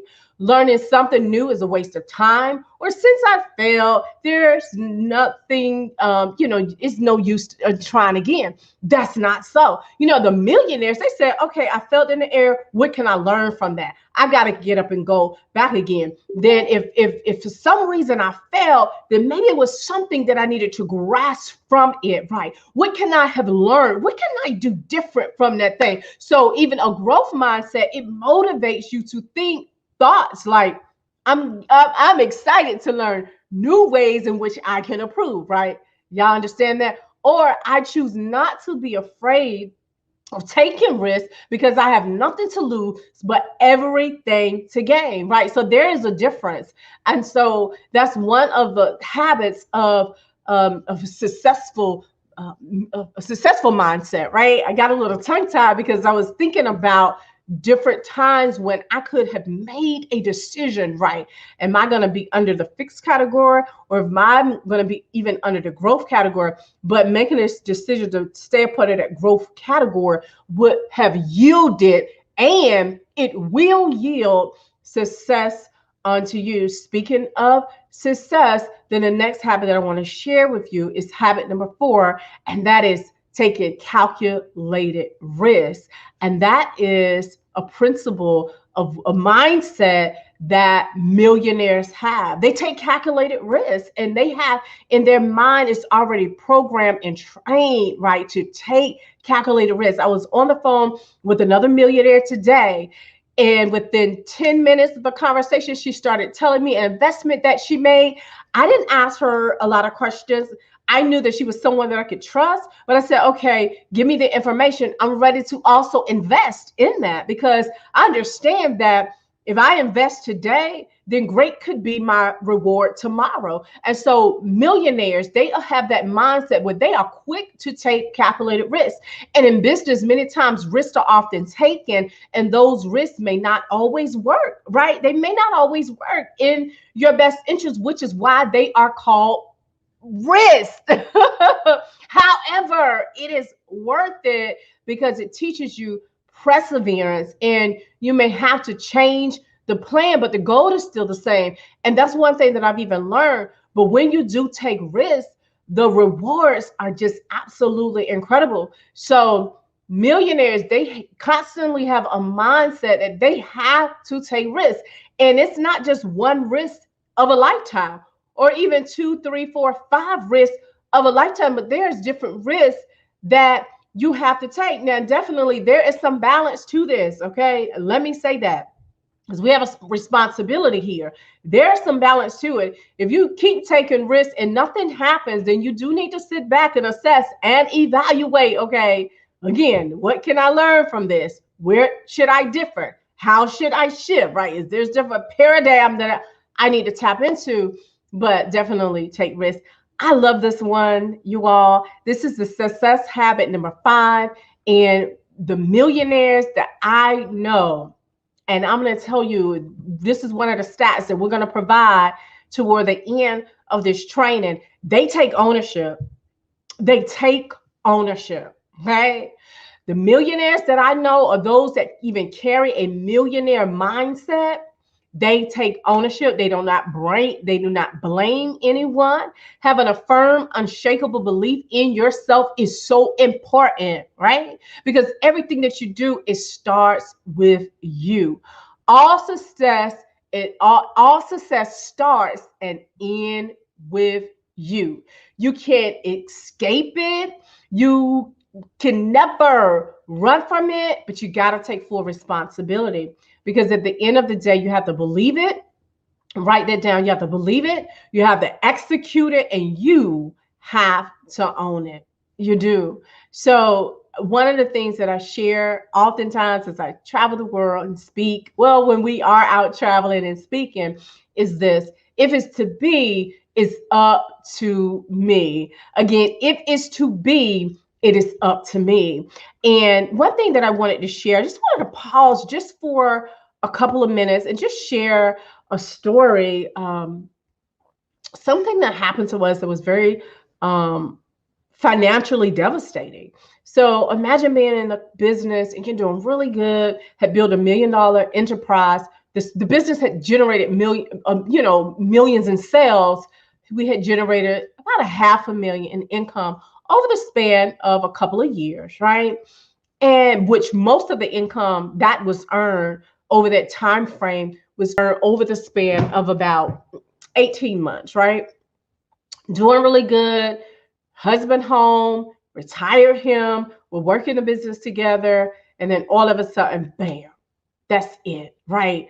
We find ourselves in a very hard time, very difficult time financially. It really did start to affect the mind. It started to also affect the heart. Now we find ourselves a family of 9, my husband, myself, our 6 children, and a niece on food stamps. Really, really hard time, very hard time. Because I am a spirit-led woman, I remember hearing the Holy Spirit speak to me. And because he had used the words that I generally don't use, I knew that it was him. And I knew that it was something that I needed to be aware of. What are you saying? I needed to pay close attention. What are you saying? I heard the word self-sabotage. And so basically what he was showing me is that I was about to negatively start to go down a path that I should not be going on. And what he then began to do is remind me that, wait a minute, there's $1 million in mantle on your life. I placed that on your life. So whether you see abundance or whether you see drought, it's still there. So I need you to shift your focus. I need you to shift your mind that you can tap into wealth. And that's what we begin to do. We begin to shift our focus and our attention on we can do this. And I took full ownership. I didn't blame anyone. I didn't blame the sales team. I didn't blame the company because the infrastructure wasn't set, right? Meaning I blamed them at first, okay? Let's be clear. But I didn't continue to blame them and stay in that place of blaming cycle. I took ownership. In other words, if there's something that's going to happen in my life, if there's going to be a shift or change in my bank account, if there's going to be something shifting and changing on my, my W-2, right? When the CPA send it out. If there's going to be something that's going to change, like when I pick up the phone and I look at that account and I see that the numbers reflect something different, that I have got to do something. I'm not going to blame anybody. We got ourselves in it and we definitely are going to get ourselves out of it. And so as I begin to shift my mind to one that is of growth, right? And one that is learning and one that is believing and one that will continue to be consistent, right? When all hope is gone or when it seems like nothing is working or when it seems like everything that I was believing in and even trusting in, it still isn't working. But I'm still going to move. And I remember my husband saying one time, and I had to hold on to this, if you keep applying the pressure, then something is going to break. Lanique, if you keep showing up, if you keep being consistent, then something is going to break. And if you keep showing up when they talk about you, when they persecute you, when they reject you, you keep showing up, and something is going to break. And if you keep showing up to summits like this, that a Dexter and a Tanya will put out to the audience to help somebody grow, to help somebody strengthen their mind, build their confidence, help their marriage, right? Work on their 7-figure blueprint and work on their faith and build them up and keep building up the muscles. There's something that's got to break. It's just got to. And that's what I did. That's what we did. And what I mean by we, my husband and I. And that's what we did. And in 2011, we were on the food stamps. By 2012, we was gradually getting off of food stamps. Yeah, we had to get on food stamps after having built $1 million business. Moved into a different neighborhood, now reduced to a small townhome. But then we kept moving. So I encourage you on today, you got to keep moving, because we got out of that. And then a year after that, we locked arms with a company that would take us to multi-millionaire status after 18 months of being in business, because it was those principles that we applied along the way, taking ownership, having consistency, honoring our words, showing up. Am I making sense? I hope I am blessing somebody. Investing in ourselves. You see, one of the main habits that millionaires have is they invest in themselves. And it's obvious you're on here listening to it. You're investing in yourself. And I love it. Continue to be humble. Continue to educate yourself and continue to grow. As you increase in your business, a habit that must not be forgotten is investing in yourself. In any position, it is wise to remain humble, learn more, and surround yourself with those who may know more than you know in certain areas. Even to this day, even having earned over 8-figure income and earning, that's well over 10 million. And I'm not talking about a $2 million business. I'm talking about, we've seen that plus more in our bank account. I'm still humble. The children that I produce, produce them, and they have been birthed into the earth realm, I still to this day will learn from them. And so continue to learn from others, right? And so that's a habit. And then the last habit that I want to share is you got to seek mentorship. You got to seek mentorship. With those habits together. Millionaires, they seek mentorship. Every single millionaire that I know, they have a mentor. My millionaire mentor, right? Multiple millionaire mentor have a mentor, right? She talks about her millionaire mentors and even her billionaire mentors. As an entrepreneur, mentorship is so powerful. You know it's powerful, but I'm going to read these notes here. Learning from people whom you admire can often give you the guidance and the direction that you may need in your own business. And in order to grow, to go higher, and be encouraged of all that is possible for you, seeking mentorship is a great success habit. And it is a habit of successful millionaires. Why?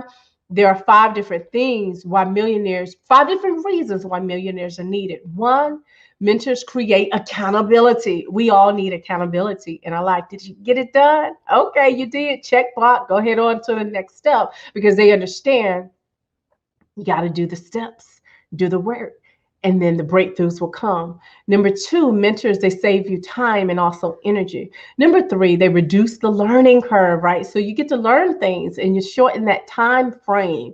Where it may have took them 20 years to learn, you work with them, it may take you 2 or 5. They reduce the learning curve. They follow proven blueprints themselves, right? They follow proven blueprints.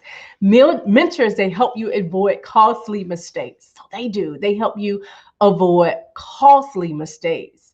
And those are some of the habits that millionaires have that I've shared with you today. I do want to definitely give you some scriptures and also close it out with some stats. But you got to honor your word. You got to be consistent. You have to continue to grow your mindset, as that's what we're talking about, the mindset to millions. You have to take calculated risks. You have to take risks. You, my friends, have to take ownership, and you have to invest in yourself and seek mentorship. Ecclesiastes 5, and this was a scripture that my mentor provided today, is not talking about the mindset to millions, but I definitely wanted to provide it with you because it blessed me so much. Because when you get to millions, you also want to enjoy the wealth that you have been able to generate and create. Ecclesiastes 5:19, it reads, every man also to whom God has given riches and wealth have given him power to eat thereof and to take his portion and to rejoice in his labor. This is a gift of God. For he shall not much remember the days of his life, because he answer him in the joy of his heart. And so basically what she was teaching us the other day, as I wanted to share with you, is that wealth is a gift from God, and he's given it to us that we may enjoy it. And so even from the mindset of millionaires too, when you get into a portion where you're greatly blessed, you have to also learn how to enjoy the fruit of your labor. So that's a mindset shift, because even for me, I just wanted to give it a lot away. I started feeling guilty because I was earning money, right? So for those of you who God is elevating you, and I feel like the scripture was so needed for this summit, because as God is elevating you, you still have to learn how to enjoy it. So meditate on Ecclesiastes 5, verse 20, verse 19 and verse 20. Again, Ecclesiastes 5, verse 19 and verse 20. Many of us know this scripture. I'm going to still read it. I want you to meditate on it. Deuteronomy 8:18, it reads, but remember the Lord your God, for it is he who gives you the power to produce wealth, so that he may establish his covenant as he swore to your fathers, as it is this day. Matthew 6:33 tells us, but seek ye first the kingdom of God and his righteousness, and all of these things will be added unto them. And this was a scripture that those were my two scriptures that I would put in the subject line of my email. I was looking at a subject line back in 2008, and I saw it, and it still exists in one of my emails today. And I was blown away, because this is the scripture that I copied and pasted. I never forget creating that signature line. And 3 John 2. We're dealing with the mind of a millionaire, right? Millionaire mindset. Beloved, I wish above all things that thou mayest prosper in our health, even as thy soul prosper. The mind, the will, and the emotions. The mind, the will, and the emotions. As I shared earlier, 79% of millionaires, they receive no inheritance at all from their parents. 8 out of 10 millionaires come from families at or below the middle class income level. So if it has been done, it can be done, right? And then millionaires report the top 2 contributing factors to becoming wealthy: discipline and consistency. I shared that earlier, closing out with this statistic. 97% of millionaires believe they control their own destiny, which brings us back to they take ownership. I want you to think about your life, all that you're supposed to be doing, how blessed God, the harvest and the blessing that God has in store for you. Because as you upgrade your mind, you will upgrade your finances and your bank account. Some of the habits that I shared with you can be grabbed off of my website at lanikascott.com. Again, that's lanikascott.com, lanikascott.com. Again, I want to thank my beautiful brother and sister, Dexter and Tanya Jordan Scott, the Upgraders, for having me to bless their platform and their summit. I am so godly proud of you. Thank you so much for putting this together to serve the people. God bless. Signing off, Lanika Scott, the Millionaire Mom.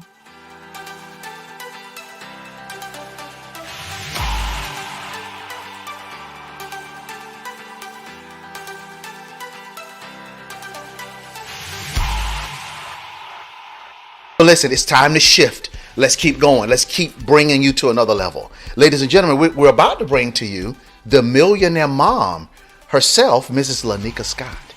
Now, we're one of our businesses that we're in with Lanika. We're partners, but also she's family. Lanika is our sister in love. Yes. She's married to my brother Greg, and she is a phenomenal leader. I could give you years and years worth of information, but we don't have time for that right now because she's getting ready to take you to the next level, right? She is. Yeah. Oh, it's such a delight. Again, one of the first people we thought about, okay, as well to say, oh, Lanika has got to be a part of this summit. There is absolutely nothing that she hasn't learned, nothing that she hasn't done, that whenever she speaks, she just pretty much brings you always to another level. Mm-hmm. Her history, the life that she's lived, and all of her experiences, you can feel that when she comes and when she shares on any platform. Absolutely. Her desire at the gut, at the core, is to see people, yes, living their best lives, but doing it all to the glory of God. Mm-hmm. So let me just share a little bit about her, read a little bit from her bio, just to give you an understanding of who's about to come on this platform and talk to you. All right. Who is Lanika? She's a first generational multi-millionaire who not only stepped out on faith, but she also took action. Mm-hmm. She teaches entrepreneurs how to manifest, take action, and unlock wealth. She's been a wife of 25 years, mother of 6 precious girls. She's a legacy builder, real estate investor, author, prayer warrior. She says, you want to know what I'm serious about? Debt freedom. Come on, y'all. They got rid of it. They got rid of it. And she's serious about increasing her net worth. She is Lanika Scott, and she is the Millionaire Mom. Let's get ourselves ready to hear from her now. Here comes the Millionaire Mom. Listen, I am so excited that you decided to go ahead and check out this session here on Cashing In on Your Story. First of all, let me just say this. I know you've had a lot of great options, a lot of phenomenal speakers, a lot of great topics that you could have chosen from, but you decided to go ahead and tune in on this session. Let me just tell you, you are in the right place. Like if you are an entrepreneur, if you are a speaker, if you're a coach, if you're a leader, and you're trying to give yourself a competitive advantage. You want to learn how to be able to leverage your story, but not just leverage your story, but find a way to actually monetize your story. You're in the right place. If you're trying to figure out how you can attract more of your ideal customer and client, you're in the right place. If you are also trying to figure out how you can increase the conversion on your products, on your services, you are in the right place. So let me just share with you what I'm going to be sharing during our time together. I'm going to be sharing what I refer to as my 6-figure storytelling formula. If you want, you can go ahead and say that with me. Your 6-figure storytelling formula, which is a really fancy way of me saying that I'm going to be sharing with you the 5 stories that I believe that every great leader,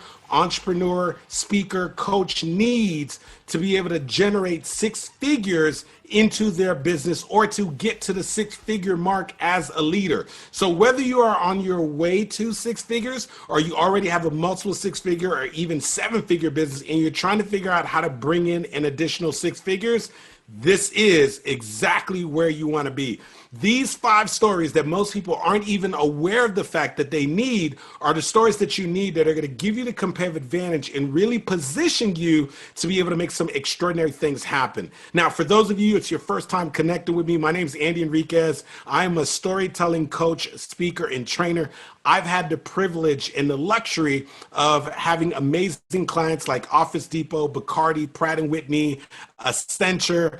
I also have a couple of my videos that have gone over 1 million views, one of which has over 4 million views of me sharing powerful stories. So one of the things that I get hired to do is to come in, talk to leadership, talk to organizations to help them to be able to craft and put together powerful stories. And I work with entrepreneurs, speakers, and leaders specifically to help them to design powerful stories. And what I'm about to share with you is the 5 most important stories that you need to get to either the 6-figure mark or to bring in an additional 6 figures into your business. So we're going to go ahead and dive right on in. Now, first and foremost, what I do want to share with you, I think it's very important that you understand why these stories are important. So first I want to do is I want to take here a moment, an opportunity to really highlight what are some of the problems and some of the challenges I believe that many entrepreneurs, many influencers, many people face that these stories are going to help you to solve. So let's go ahead and consider for a moment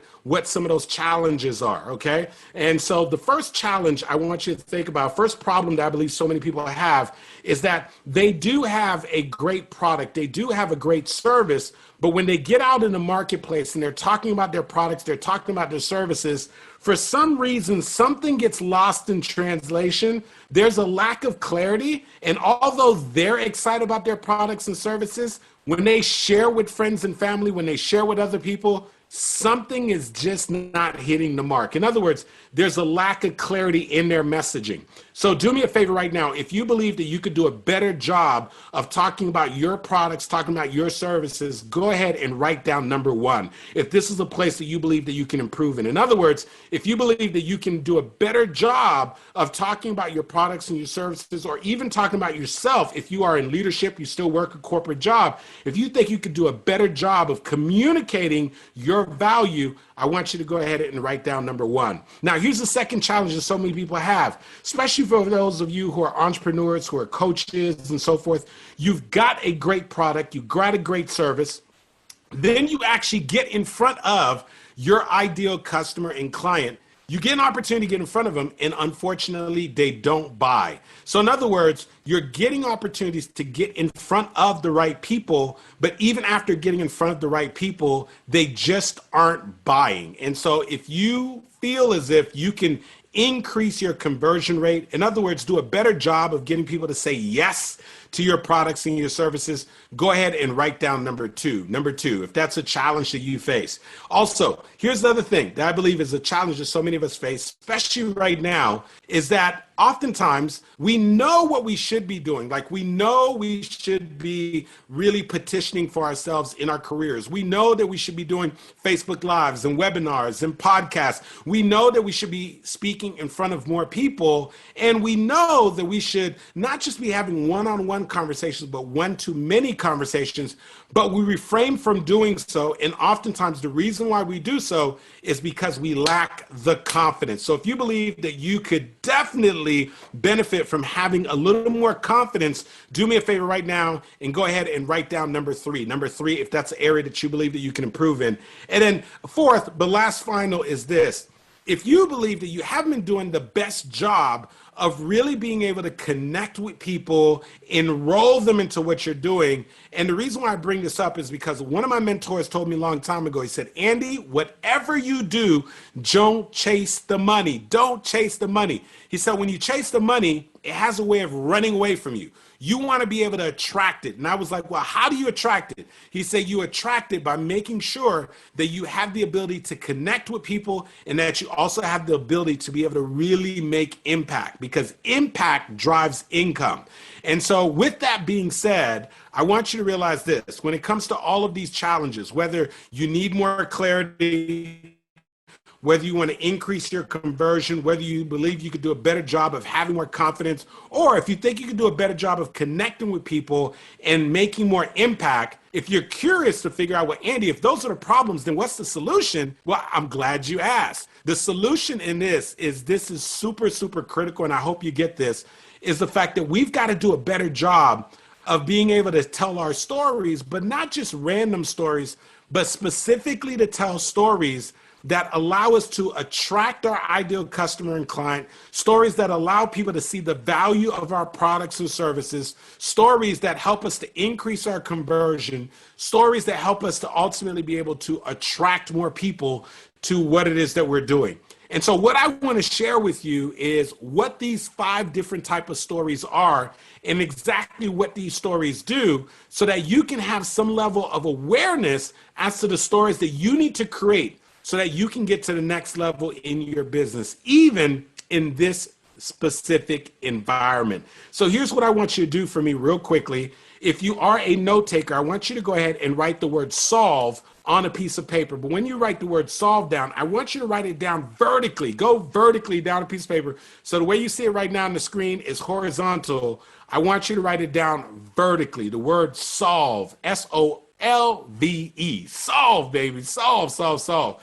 And the reason why I decided to spell out the word solve is because I believe that these stories help solve so many of the challenges that so many entrepreneurs are facing on a daily basis. And so if you're a note taker, the solve, the first one, the first letter I want you to go ahead and start writing down is the S. And we refer to that as a signature story, Where you might be saying, well, Andy, what is a signature story? A signature story is a story that you craft as a speaker, as a coach, as an entrepreneur, or even someone in leadership. It's a story that you share and craft so that you can get people to feel a connection to you, right? It's a story that you share so that you can get them to know, like, and trust you. It's a story that you share that allows you to start building rapport. So that means, let's say you're going to do a Facebook Live, you're going to do a webinar, you're going to be interviewed on television, you're going to do a radio interview, you are going to sit in for an interview for an actual job, and they say, well, you know what, before we get started, tell us a little bit about your story, right? That's something that people often say. And that is your opportunity to share your signature story. This is a story that you work on, you perfect, you develop this story so that you can build connection and rapport, and then ultimately be able to enroll people into who you are. And why do we want to do that? The reason why we do that is because we know this, that if we can connect with people, it's going to increase the likelihood that we're going to be able to enroll them in whatever we have to offer, right? So I want you to write this down. You want to connect before you sell, and your signature story allows you to make that connection. So a signature story is a story that you share to help people to build and truly have some level of rapport for you. You know, when I first started off and kicked off my speaking career, I really started off with just the signature story. And I remember when I started off with that signature story, it's a story I share about my mom. I didn't have anything else going for me but that story. Well, something amazing happened. I was able to put that story on a CD, and at first that was my very first product. That's all I had. Then I went from having it on a CD, I ended up writing a book. I incorporated that same story and was able to sell literally crazy, right? I mean, over like $50,000 worth of copies of this book. And then when I started to build some traction, the other thing was that I realized was, whoa, wait a second. I want to start getting some more media coverage. So once again, I leveraged that same story to be able to get some media coverage. I also landed a position on local television. Then I got on national television.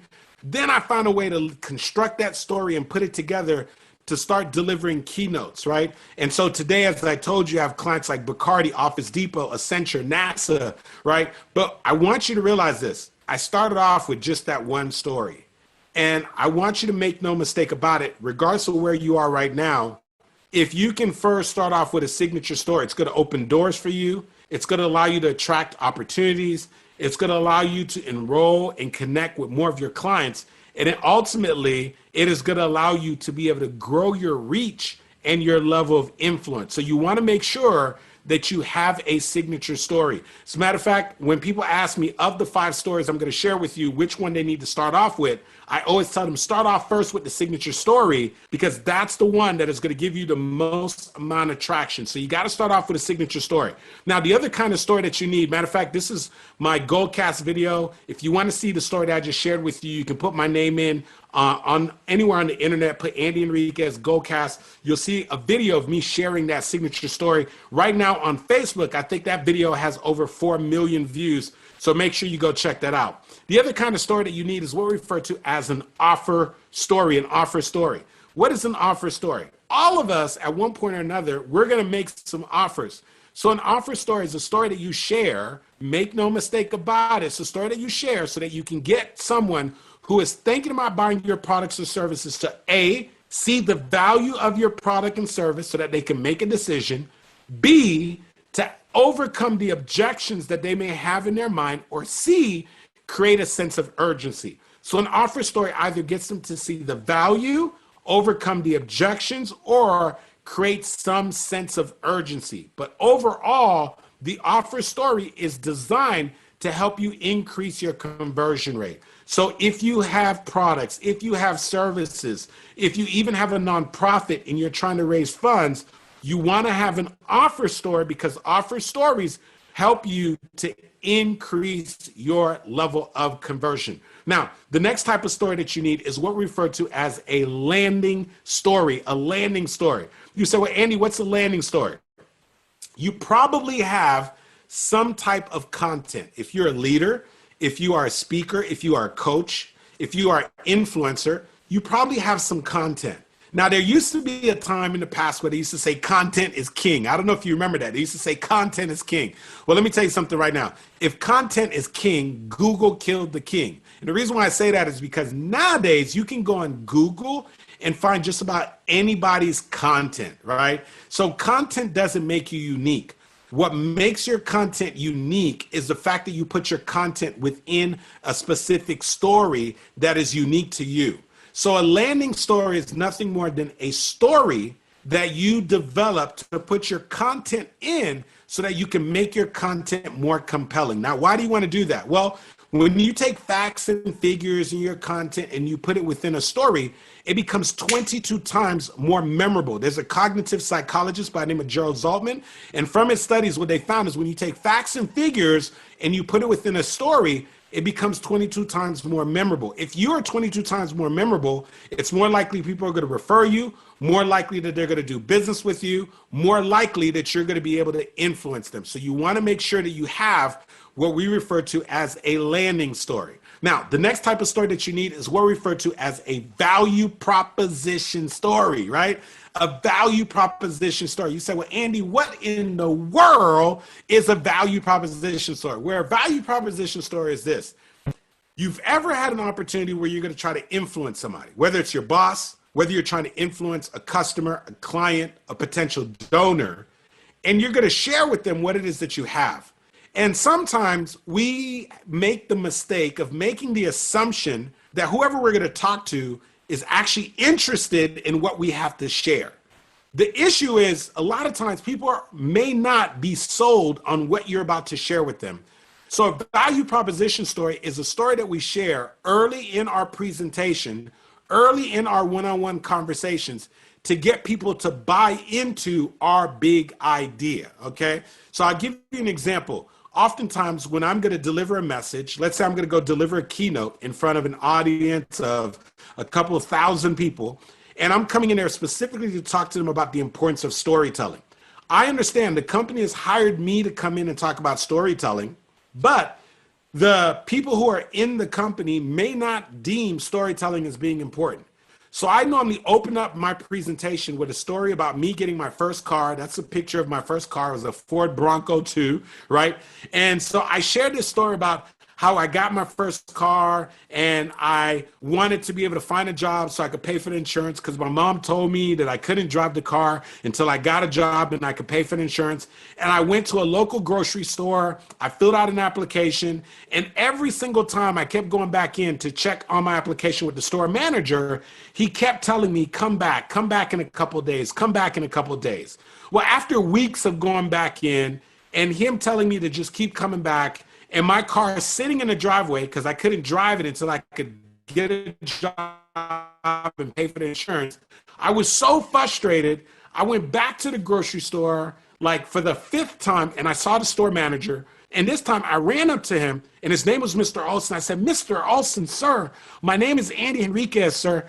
I filled out an application. I've been coming in here to check on the application. You keep telling me to come back in. My mom bought me this car. It's sitting in the driveway. She won't let me drive it until I get a job and I can pay for the insurance. Mr. Olson, sir, don't you remember getting your first car? And everything changed in that moment.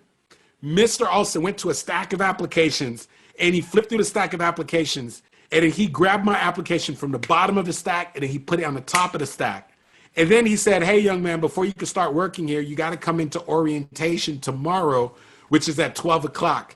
And I couldn't believe it. Just like that, I shared my story with Mr. Olson.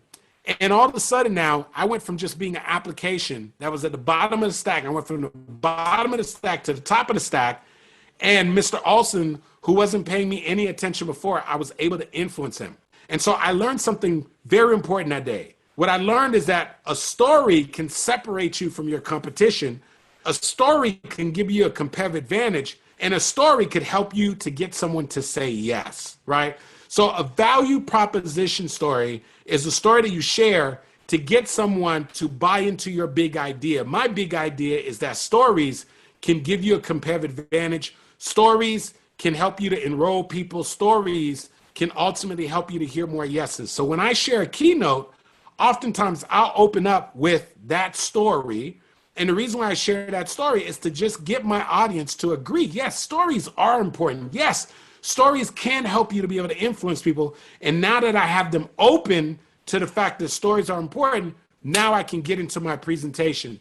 So a value proposition story is just a story that you share to get someone to buy into your big idea. Now, remember what I shared with you. You got the signature story, you got the offer story, you got the landing story, you got the value proposition story. And the final kind of story is what we refer to as an expert story, an expert story. Now, what's an expert story? I want you to understand something. The person who gets the most amount of money in the marketplace is the person who positions themselves as an expert, okay? When you are an expert, people pay more money. When you're an expert, people pay more attention to you. So every single one of us is an expert at something, and you want to position yourself in the marketplace as an expert. However, most people are doing it all wrong. When they're trying to position themselves as an expert, they start reading off their bio, okay? And the reality of it is nobody really cares about your bio, right? I have a video out on YouTube called Nobody Cares About Your Bio. People love that video because it's true. Most people don't really care about your bio. Most of us, when we write our bio, and I don't want to step on your toes here, but most time when we write our bio, we write it out of our insecurities. We list all of our accomplishments, and that's great. We care about that, right? Our loved ones care about that, but strangers are saying to themselves, well, what's in it for them? An expert story is a story that you share that helps to position you as an expert. In other words, it's a story that you share that gets your audience to come to the conclusion themselves that you're the expert. So as opposed to you telling them that you're the expert, it's a story that you share to get them to come to the conclusion that you are the expert. You are the expert. So here's what I want you to understand, that now more than ever, it is a very competitive marketplace. And if you want to separate yourself from the competition, if you want to increase your conversion rate, if you want to attract more of your ideal customer and clients, if you want to position yourself as an expert, if you want to get better at enrolling people, there are 5 types of stories that you need, and you can see them right now on the screen. You need a signature story. You need an offer story, you need a landing story, you need a value proposition story, and you need an expert story. Now, here's a question that I get asked all the time. People say, Andy, man, wait a second here. You just shared a lot, my friend. Those are 5 different stories. Out of all 5 of those stories, which one should I start off with? If you had to start off with one, I would tell you, you need to start off with your signature story. The reason why is because most people are not going to really care about what you have to offer, what you have to sell until they first feel a connection with you. Most people don't really care about your actual content until they first feel some type of level of connection with you. You get that? So what's really, really critical to you being able to offer your products, get people to love your product, your content, to position yourself as an expert, to really be able to position yourself with what you're doing, is to first get them to buy into you. How do we do that? Through our signature story. It's the very reason for me, when I'm working with folks, I always recommend that they start off first with their signature story. It's the whole reason why I created my Master Storyteller Academy. But you know what? Before our time is up, one of the things that I love to do is, you already right now have a natural storytelling style. Like, there's a certain way that you like to share stories. And that style is working for you in some instances, And it also is creating some roadblocks and some challenges for you. And I want to give you something really, really cool. I want to give you access to my storyteller quiz. And on my storyteller quiz, which is really, really cool, you're going to be able to take the 1-minute quiz to figure out what type of storyteller you are. And right after you take that storytelling quiz, not only are you going to get your results, learn some really cool things about the way that you tell stories, but you're going to unlock an opportunity for you to go ahead and get a special bonus training that I have to help you to be able to pinpoint exactly what your signature story is. So here's what I want you to do right now. Pull out your cell phone right now. Here's what you're going to do. You're going to text the word story to 954-278-3701. Once again, you're going to text the word story to 954-278-3701. And that is going to give you instant access to my storyteller quiz, or you can head over to storytellerquiz.com. But the fastest way, get it on your cell phone, text the word story to 954-278-3701. Go ahead and follow the prompts, and then the quiz will be sent directly to your phone. I can't wait for you to go ahead and take this quiz and learn what your storytelling style is, and go ahead. And if you and I ever connect in the future, please let me know what your storytelling style is. So like I shared with you, today we're in a competitive environment. You need to know what these stories are to be able to give you a competitive advantage. If you want to attract more of your ideal customer and client, you want to increase your conversion rate, you want to position yourself as an expert, these are the stories that you need to develop. Go ahead, take advantage of my quiz. And right after you take the quiz, I got another really, really cool bonus training for you. I'm so glad that you went ahead and decided to spend this time with me. I hope you got a lot of value. I hope you learned something new.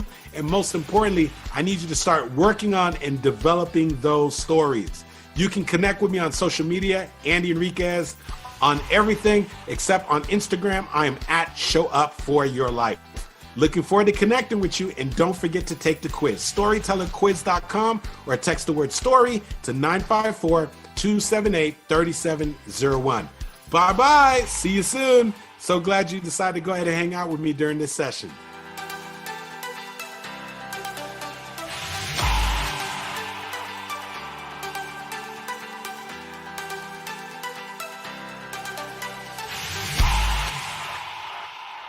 Let's keep it moving. Yeah. Next up, our next speaker is she's an entrepreneur that wears many hats. Miss Jennifer Harris. Oh my goodness, such a dear friend of ours. She's a great I tell friend, you, and you know what? Jennifer checks on us too. She does. She's a sister, majorly. Okay, but there's nothing about her that I really do not love. So humble in spirit, she brings so much to the table, and she's so unselfishly. Absolutely. She unselfishly shares, talks with us, encourages us, and she's even been one to challenge us. Yeah, she has. And bring us up on our own upgrade, hasn't she? Yes, she and has. for that, I adore her. I really do. But allow me to share just a little bit on her background so you'll know who's about to take this platform. Dr. Jennifer Harris is a real estate broker, speaker, coach, entrepreneur, philanthropist, and author. Known as the woman with the Midas touch. Everything she touches turns to legacy. A true advocate, Dr. Harris has devoted her life to creating financial and economic freedom for women all around the globe. As the CEO of the Purses Pumps Power, Dr. Harris has ignited a global and worldwide movement for women to step into their destiny of wealth. Her organization teaches women how to attain 7 purses of wealth, and the pumps represent the life work that women must do in their lives, businesses, and careers. Her newly released book and soon-to-be blockbuster documentary, The Black Woman's Declaration of Independence, will be the beacon call for Black women everywhere to rise to new heights, seizing the economic power that is theirs to claim. Wow. Whew. We hope you're ready. Get ready, y'all, for none other. Hello, come on in the room. If I could play some Beyonce to upgrade you, I sure would, but you know they don't want us to be great in these broadcasting streets. So just make sure you put that in the background, because my session today is going to be talking about declaring to upgrade your life, declaring to upgrade your business, and declaring to upgrade your money. Yes, hashtag upgrade your declarations. So come on in, get settled. I want to thank Dexter and Tanya Scott for having me to speak. Now, let me just say this. Everyone may be talking about the new year, new you, new this and new that. But first of all, you can't have a new anything until you start declaring some things. So I came to pretty much disrupt your mindset. I came to disrupt just your bank account and your money, but I also came to disrupt your life, because I am Dr. Jennifer Harris. I am your Black woman disruptor. I'm also the founder of Purses, Pumps, and Power, where we help women declare over their lives through 7 purses of wealth. I'm also the author of the Black Woman's Declaration of Independence. So this is going to be good and juicy. So just make sure you get a pen and paper, because today you all are turning 21. Have you ever thought about that time when you went back to 21? If some of you may only be 21 or feeling like you're 51, or maybe you're 51 feeling like you're 21. So today you're all turning 21, and we're going to come in and disrupt some things. But the first thing we got to do, because this conference is actually a disruptor, because anytime you're trying to upgrade your life, think about that. Not being complacent, but anytime you're looking to upgrade your life, that's a disruption. And this conference is meant to do that. Like, again, I am your Black woman disruptor. So we're going to grab your pen and paper, take notes, take copious notes, because one of my mentors, Trevor, says note takers are money makers. And so I'm going to get started talking about declaring to upgrade your life. Now, one of the things when you think about where you are right now in your life and you're thinking about upgrading, maybe you're thinking about or the type of car you may have or the place that you live right now. But when you think about upgrading, wherever you are in life, your mind got there first. And that's another thing my mentor told me. And so when I tell you about declaring to upgrade your life, you have to get around the best people. And it starts with mentors. But not only that, it starts with mentors, it starts with coaches, it starts with just other leaders that are already where you want to be. And that's how you truly tend to upgrade. But before you can upgrade your life, you have to want more. You have to want to be able to do more. And you got to know that you can be more. So when you write down these 21 declarations or even beyond, don't stop at 21. But when you write down these 21 declarations, just make sure that when you're writing them down on this particular column of your life, you know, you have to start declaring things like, I declare I am the head and not the tail. I declare that I'm above and not beneath. You know, I declare that I am healthy. I declare that I am of sound mind. You know, whatever you're declaring in your life, declare those things not only in your life, but over your spiritual life. Like, where do you want your spiritual walk to be? What kind of upgrading your mind and in your spiritual life should you be doing? And you can put declarations for each one of those things, each one of those categories. So what about declaring in your health? And all of that comes to life. And we know health is wealth. We hear all of these things. But what about declaring that you are healthy, or declaring that you're in the best shape of your life and that you are just young and vibrant and just full of energy? But what are you also declaring as far as in your love life? Now, all the single ladies, hello. We are declaring some things, honey, this year in our lives. And not only that in our lives, but in our love lives. So if you're single and you're actually looking and want to find love, write down those declarations, because they truly work. And I just want to share something real quick with you. So back when I was younger, of course, my mother, she was a school teacher and an educator. So she would always make me study things. But the one thing that I promise you that has changed my life is that she had me write down all of these what they call I will. You call them I am, or later on they become affirmations and declarations. Well, I did at a very young age, even in elementary school, middle school, or even high school. At the top of every year, or even during the year, or when something would not quite go right in my favor, my mother would always make me go back to that journal to say, what did you write down? So when I had to look at that, I was like, okay, I started writing some things, but it also caused me to dream again. And this is what this Upgraders Conference that Dexter and Tanya them have put on. They want you to dream again. And not only do they want you to dream again, they want you to know that you truly can upgrade your life. So just like my mother was telling me, Jennifer, write down everything that you want to do.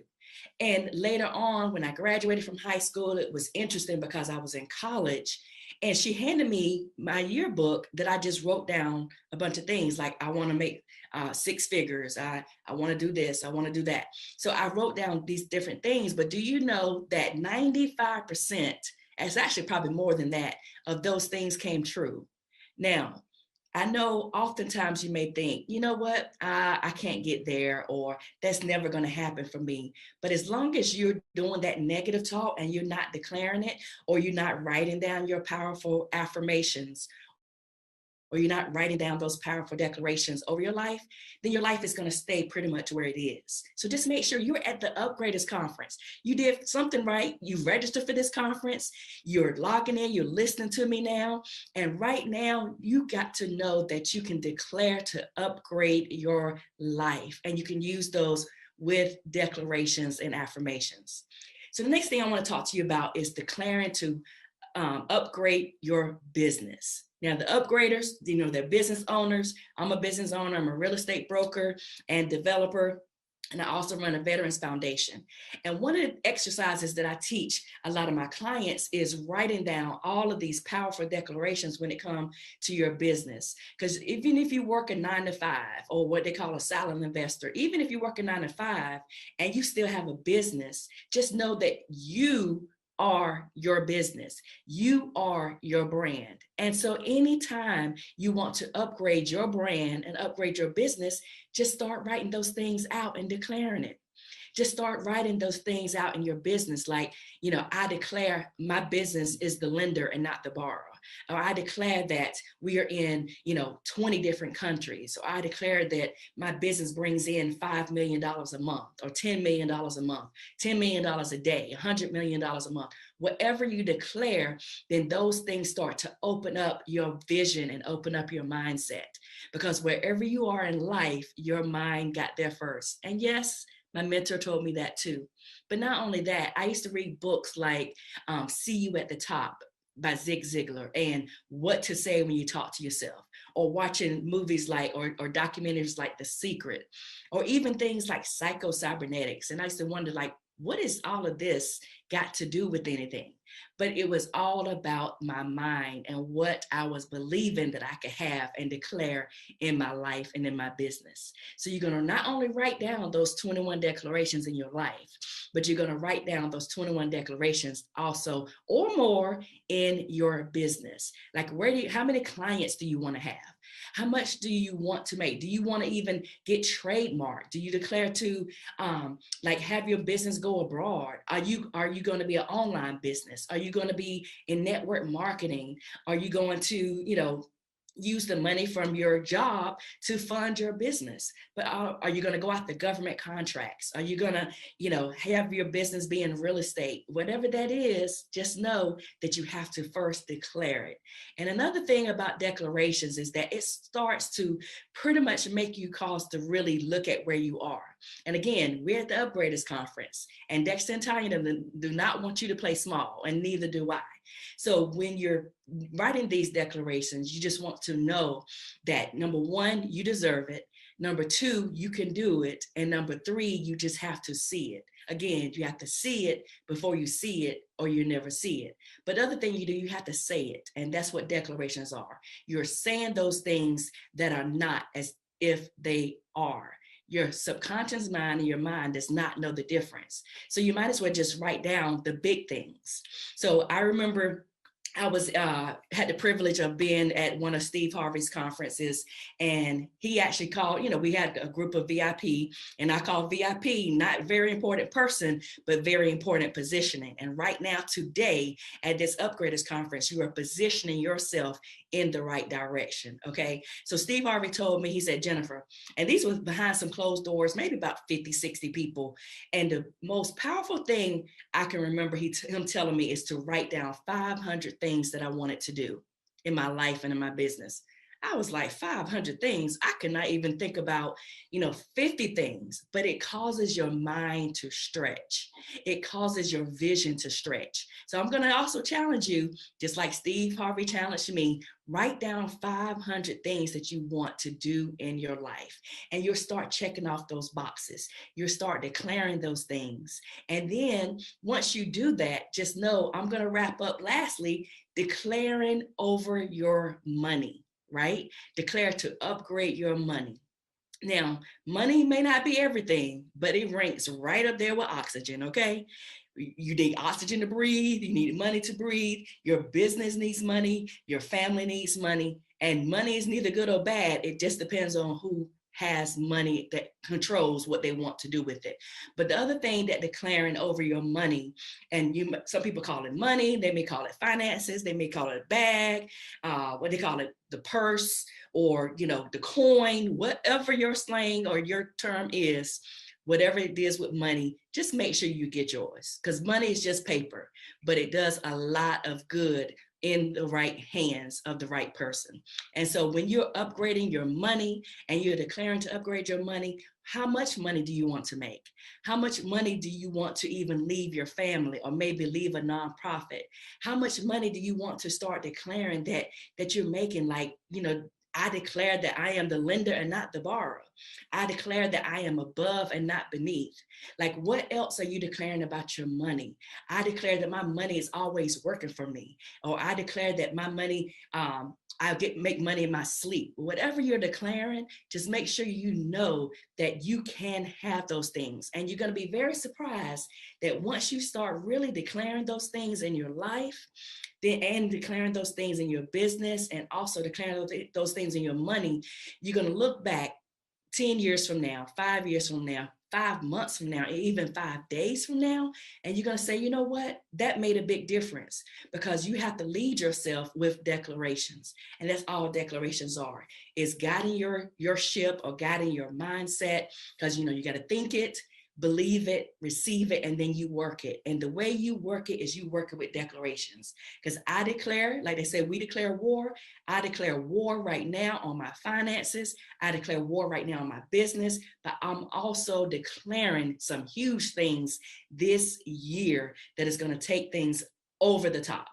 So I want to wrap up by telling you that just know that you can do it. It doesn't matter if you are sitting on 5 cents in your pocket or 5 million in your pocket. There's always room to upgrade. So again, wherever you are in life, your mind got there first. So you're going to upgrade your life, upgrade your business, and upgrade your money. And you're going to find that, again, money is neither good or bad. And upgrading it, don't feel so bad about upgrading. Whatever goals you put down. And I'm also challenge you to do this with your children, like my mother used to do with me. And you're going to find that you're molding that gift, and those juices and those business ideas are going to actually start, coming up. And I'm also going to challenge you to do this with your spouse or significant other. And do this with some of your business partners. Just take the time out to really start declaring a thing. Like, power up your ask. Like, what are you asking God for? Or what are you asking your spouse for? Or what are you asking your business partners for? Or what are you maybe asking some investors for? So power up your ask, but declare it, because that way, when you declare it, you should surely have it. And on top of that, you will see yourself moving on these ladders as far as the upgraders. So Dexter and Tanya have put on such a tremendous event.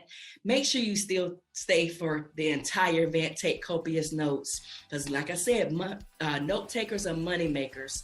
get your journal out, start writing down these declarations, read them every single day. And because you turned 21 today, happy birthday to you, or happy 21st anniversary to you. Just make sure you also know that declarations are life-changing, because declarations are your own. And at the end of it, right when you write those down, sign it and date it, because you don't need no one else to sign your permission slip, because you're giving yourself permission to not only upgrade your mindset, but you're giving yourself permission today to upgrade every area of your life. So that's my time. I just want to say thank you again to Dexter and Tanya for having me as a speaker. I love talking about declarations, because like I do that in my book, The Black Woman's Declaration of Independence. And the other thing that I love about declarations is that it allows me to dream again.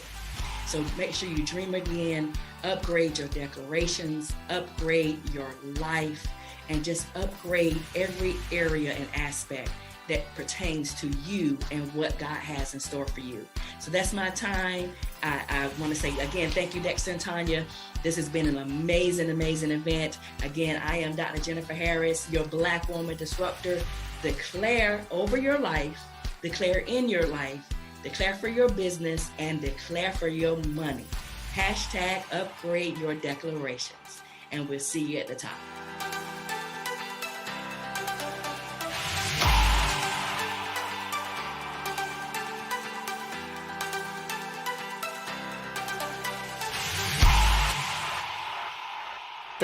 At getting you to write out those declarations, so we know that you've done it already. All right, let's keep it moving. Next up, we have Dr. Eric and Sakisha Heilig. Yes. Now listen, this couple, to me, they're like a beacon to many married couples. When we met them a couple of years ago at a conference, it was like, wow, they are amazing, right? Real. And then when they took the stage, they just blew us all away. Yeah. They are real, and they're about to bring you some incredible information. They are. Yeah. I love it too, and I can just recall, just again, witty, funny, very, but they work so well together. Yeah. I mean, it's one thing to talk about what it takes to be married, and it's another when you can look at people, but you actually see it. Right. They don't have to say what they're doing. It's just see that it with they your do. own eyes. Yes, and that's one of the things I also love about you. Yeah.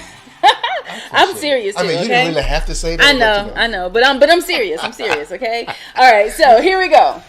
I'm just going to share a little bit more with you about them. Time to upgrade your marriage. Oh my goodness. Yes. Eric and Dr. Sakisha Heilig are the co-founders of Ultimately YOU, marriage and relationship strategists and certified life coaches. Minister Eric and Dr. Sakisha are frequently called upon because of their innate ability to help their clients achieve breakthroughs in their relationship struggles. Whether you are experiencing challenges in your relationships, spiritually, emotionally, and or financially, the Heiligs deliver proven systems to break unproductive behavioral patterns and create lifelong change. Wow. The Heiligs demonstrate firsthand what it means to rebuild trust, overcome obstacles, bounce back from bankruptcy, and focus on forgiveness while amid balancing business, family, faith, and finances. Wow. It gives us great honor to bring to this platform none other than Minister Eric and Dr. Sakisha with you today. First of all, we just want to take a moment and say thank you to the upgraders, Dexter and Tanya Scott, for having us here on this platform. We're super excited. And what we were thinking about, we were talking about the other day, and we figured we'd share this with you guys.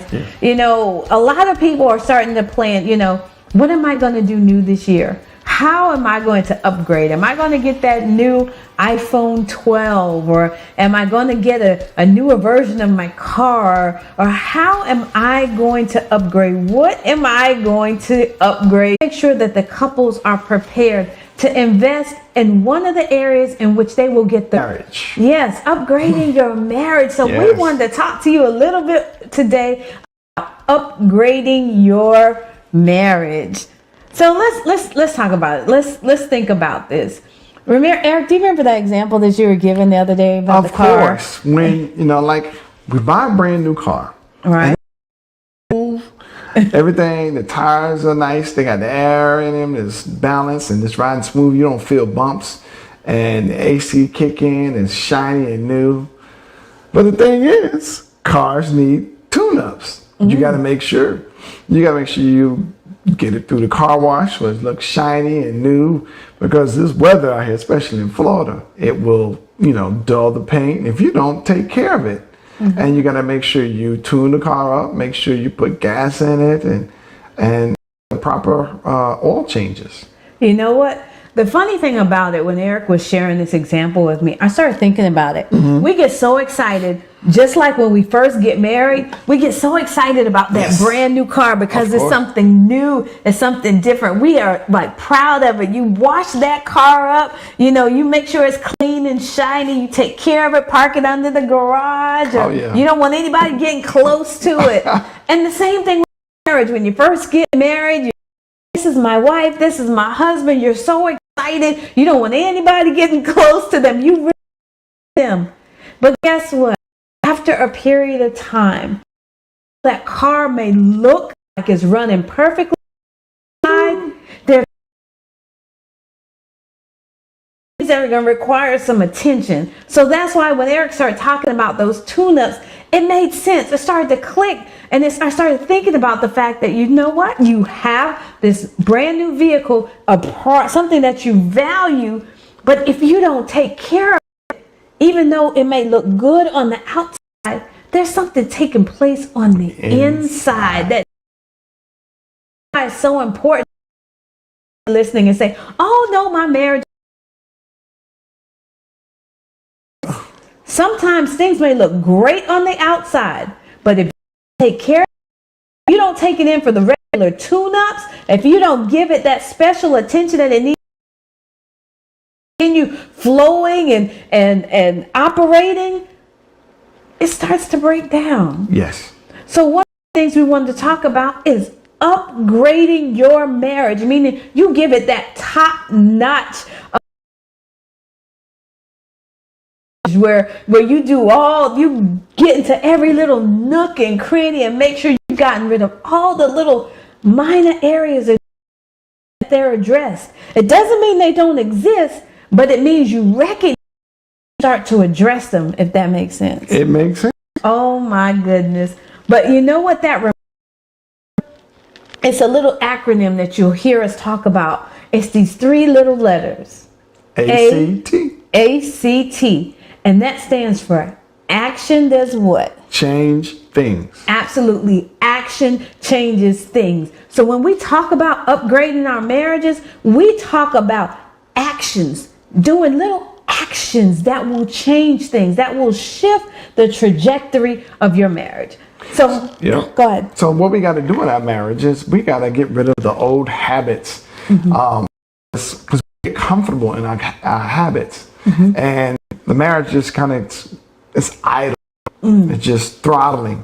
So we got to upgrade that marriage. Put something in it. You got to be intention. So we got to take action so we can change things, and it won't become an idle marriage. Now, some of you that are listening, you're like, what in the world are they talking about? All right, look, I'm sure most everybody that's watching this video has been on a plane or has heard about an airplane trip. And a lot of times you fly the most economical class because you don't always want to spend all your money. But you hear a lot of people talking about how they waited in line or they spent X amount of dollars to upgrade, meaning they wanted to go to another level. And one of the things about upgrading the first class, there's a different level of expectation. There are different types of conversations that take place when you're going first class. Oh, yes. Different level of expectation, a different level of treatment, a different level of intentionality that you can expect when you're upgrading the first class.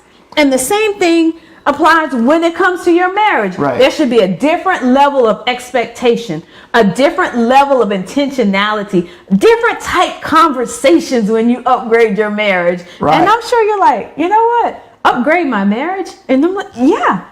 It's like when you see someone, you see a marriage, and if they're walking around and they don't even look like they're together, they're not smiling, they're not holding hands, they're not showing affection. It just looks like, okay, yeah, I'm here. Yeah, that's my wife. you know.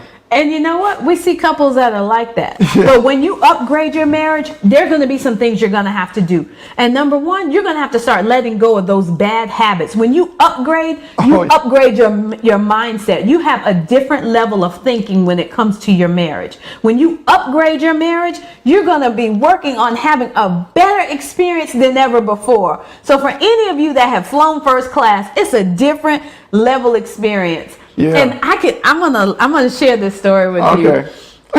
And several years ago, a long time ago, right when we had our daughter, she's like 18 now. My dad was really, really sick, and they said, Sakisha, I don't think he's gonna make it. You need to get here as quickly as possible. Wow. So my husband had some free tickets. He got us these tickets to fly to South Carolina so I could try to see my dad before he passed away. They didn't think he was going to make it very long. And he upgraded us to first class because we still had our daughter in the little swing. Well, guess what? When we got to first class, I had never been in first class before. Okay, I'm from South Carolina. And when we got there, I was asking you all these questions like, can we order this? Can we get this? And my husband had to remind me. He said, sweetheart, when you get in first class, that's expected. They automatically bring these things to you. Yeah. They automatically treat you this way. They bring you these hot towels to wipe your hands. I'm like, what is this? But I didn't realize I had to raise my level of expectation. Yeah. Because there's something different that takes place when you upgrade, if that makes sense. So be mindful when it comes to your marriage. There's something different that should be taking place when you upgrade your marriage, right? It's funny because she was like, man, I need to go by the shop and get some food before we get on the plane. I need some waters. I was like, baby, no, they give you a meal. We don't just get peanuts. They actually give you a meal. If you want wine, they give you wine. They give you soft drinks.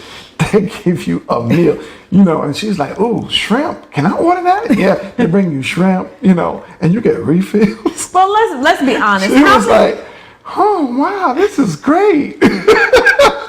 Now, how many of us didn't have that level of expectation, or you find yourself in your marriage floating on autopilot, and you have the same level of expectation, and you never reach it? So today we're going to talk about increasing that level of expectation in your marriage. I want to make a point. Oh my gosh.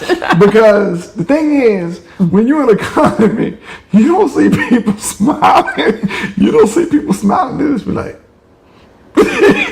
but when you're in first class, everybody's smiling and they looking relaxed and looking cool. So that's the same thing in a marriage. Yeah. When you see a marriage and you don't see the wife smiling and she always looking mean, she ain't got no makeup on and she looking rough and the man looking crazy. Okay. You be like, dang, are they married? Or maybe they just friends or something. Oh my goodness. And so when you upgrade a marriage, the wife is looking good. She's smiling. She happy. She want to actually hold the hand. Because when you see a marriage, when she pushing him away, or they just, and they only smile when you come into place, and then the face go right back. And you see it cracks because they don't smile.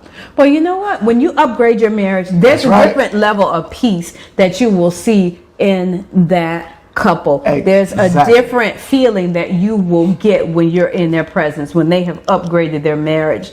So let's talk about one of the first ways or the first key strategies when you want to upgrade your marriage. Now think about it. When you want to upgrade your plane ticket, you're going to ask some questions, right? Exactly. The same thing when you want to upgrade your marriage, you're going to start asking the right questions. And what do I mean by that? Meaning that there's a different level or a different type of communication you're going to have in your marriage when you upgrade your marriage. You know what I mean? Syndrome, where you go, when the wife is talking, all you hear is womp, womp, womp, womp, womp, womp, womp. Now, in that type of scenario, there's no communication, there's no listening, then there's going to be some reasons not to smile. There's going to be a upside down smile, a frown. And that's why you see those couples that they look that way. They got a frown on their face and they don't look happy. A marriage that is not operating in peak performance is not very happy. You're looking at regret. You're looking at sadness. You're looking at, well, how can I get out of this? And you're looking at, you're looking back, what did I sign up for? You know what I mean? So you got to upgrade that mindset. In order to do that mindset, you got to have a mindset that you want to win. Absolutely. Right? Yes. Now, when you're winning, you have to be mindful that the two of you are on the same team, which means you're complementing one another instead of competing against one another. Right. Or complaining too. Yeah, that's true. That's true. But let's talk about the different types of communications or different types of conversations you start having when you've upgraded your marriage. Number one, you start going from how was your day to how can I make your day better? Right. Meaning that you're being more intentional. You're not on autopilot. You're not just some people say fake it till you make it. You're not just coasting along. You're being more intentional. Yes, I want to know how your day went, but two, I want to be intentional. How can I make your day even better? It comes with a heart of I want to say serving, but I don't want that term to be misconstrued because I'm not able to really break that down right now. But you start having a different type of conversation. Your conversations go from the mindset of living paycheck to paycheck to what does our financial picture look like going forward? Do we have retirement planning in place for our future? Do we have education plans in place for our children? Are our cars, are we making progress in terms of paying off our cars? You start shifting that mentality. You upgrade that mentality from paycheck to paycheck to intentionality about your finances. Mindset shift. Absolutely. Like she was saying, now we're looking at, retirement, not necessarily the typical retirement. I work 30, 40 years and then I get a pension. No, we look at, I want to retire early. I want tax-free income, right, for the rest of my life, right? I want to be able to pay off my car. I want to be able to pay off my home.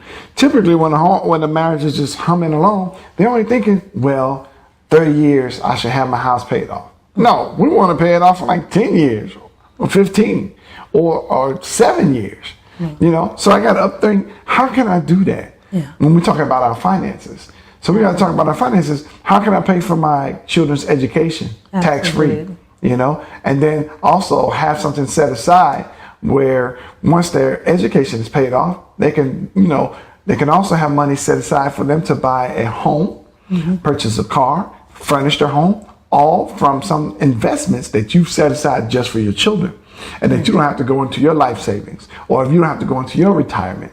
So when you're upgrading your marriage, you're upgrading your communication, you're upgrading your finances because you're thinking about your finances, you're thinking about your futures, you're thinking about things that are outside of a typical, finances where, I get paid every Tuesday, every other Tuesday, and I pay my rent, this and this here. And that's it. No, we're looking at accumulations. We're looking at generational wealth, and we're going to build it and we're going to protect it. We're looking at generational wealth for our children and their children. So you're thinking we got to upgrade our finance. But we got to have communication, and that's what we were talking about earlier. We got to have that upgraded mindset. So we have a mindset that we're thinking outside of the box. We got to think what's new, what's out. We got to do some research because a lot of times. There's so many things out there that is for us, but we don't know. Because we can think about all these wealthy people that you're like, how are they only paid so many thousands of taxes, but they make hundreds of millions? How is it that, their taxes, they don't pay much taxes? Or how is it that, they keep their money? Because we got to think, and when you're upgrading your mindset and your finances, it's not about how much you make, but it's how much you keep. That's upgrading your mentality and mindset when you're talking about communication and finance. Is that right, babe? That's true. But you also need to be mindful that you need to also have a plan in place in case the unexpected happens. Yes. Have we talked about what happens should something happen to, one of us? How is our family going to survive? Because some people, we find that many couples, they plan more so for a wedding for a day than for a marriage for a lifetime. So what happens after that day when the dress is off, the lights are off, and it's just the two of you? What type of plans do you have in place? So you need to upgrade your marriage, meaning upgrading your plans for your marriage. Now, not everybody aspires to be a millionaire and billionaire. We get that. But what plans do the two of you have? Now, notice we're saying the two of you, not just you, Right. meaning you've had that conversation to make sure that the two of you are on your same page. That's when you start upgrading your marriage. Right. So when your marriage is upgraded, also think about it. You're not individuals anymore. Okay. You're not, well, I'm thinking about my career. I'm not on it. What's she gonna do? But I want to do this. I want to do that. You're thinking about what are we going to do? Yes. You're thinking if you're both in corporate America, then you're looking at your career, you're looking at your retirement, investments. But if you're also thinking, well, I want multiple streams of income. That's when you're upgrading your mindset. You're not just thinking, well, my mom and dad, they worked 30, 40 years. Nothing wrong with that. But we're talking about upgrading it to the next level of mindset, And so that's where you start thinking about, wow, let me do some research. What is this, what's going on with all this new investments, this cryptocurrency, this new insurances? Because everybody's familiar with the older insurance. You buy some cheap insurance, for 10, 20, 30 years. What happens after you live past the 30 years? Mm-hmm. Well, there's insurance out there where you can have three, benefits, right? You can not only have a death benefit, so if something happens to you, it passes to your family and they're taken care of. Mm-hmm. But also while you're living, if you happen to get sick, if you have a terminal, critical, or chronic issue, you can pull money from your life insurance tax-free. Also, you can accumulate cash. So that's something that, oh wow, I didn't know about that. I mean, some of you, maybe but I know a lot of people that we speak with and we come around, when we tell them about that, they're like, I never knew about that. Typically, that's your 1%ers. They know about how it's not about how much you make, but it's how much you keep. How to, invest into the right areas so you don't end up paying a bunch of taxes. And also you get the best benefits and protect your family and build wealth. Upgrading the mindset. Okay. Which leads us to our second point, which would be being willing to make the investment. And a lot of times when people hear investment, they automatically think the financial aspect, which Eric has just talked about. We're talking about investing in your marriage, meaning you start to create those new habits that are going to support that mindset shift. You are going to, do things that are intentional about investing even your time. Your time is a currency. When you are upgrading your marriage, you need to make sure that you start showing up for your marriage, meaning that you are completely present, not sitting there, but on the phone answering text messages, emails, phone calls, such that your spouse feels like you're not even really in the room. You're there, but you're not there. So when you start to invest your time, invest your attention, you're upgraded your marriage because you're taking it to another level. And you need to get off of the autopilot mode and into the intentional mode when it comes to your marriage. And so in our third aspect, we want to talk about sex. Not just sex, but intimacy. Intimacy. Intimacy. We have to invest into our emotional aspect. We can't just be going through the motions. We have to build upon the emotion because the emotion brings about passion, bring about fun, about joy, pleasure. Those are the things that we have to invest in. So we got to upgrade that. And that's part of our marriage. When we have a happy marriage, our wife is smiling, right? Yes, your wife is smiling. But not just throwing daggers. Yeah, not only that part, but our third key point is making sure that when you're upgrading your marriage, you're being intentional about releasing past hurts and baggage so you can go to the next level. When you're getting on a plane, let's think about it, and you're going high in the air, there's a limit to the amount of baggage that they're going to allow you to bring on that plane because it's going to weigh it down. If it's weighted down, it's going to crash. The same thing with your marriage. If you are carrying too much baggage into that relationship, it can't go you can't upgrade. You can't go to the next level because you're bringing too much stuff in there that's going to weigh you down. Right. So you need to make sure that when you're upgrading your marriage, that you're releasing the past hurts and baggage. And I'm sure you're listening saying, okay, Dr. Sakisha, you don't know what this person did. You don't know what we've been through. And you know what? That's true. I may not know everything that you've been through, but what I do know, when you start to forgive, when you start to release that past hurt, that past pain, that baggage, you're not only helping your marriage, but you're freeing yourself.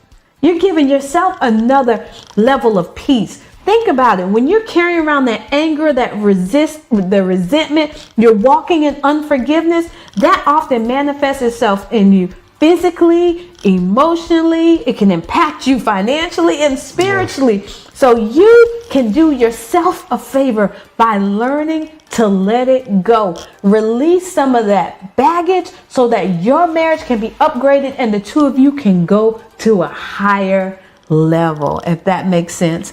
So just a brief recap about what we talked about this evening.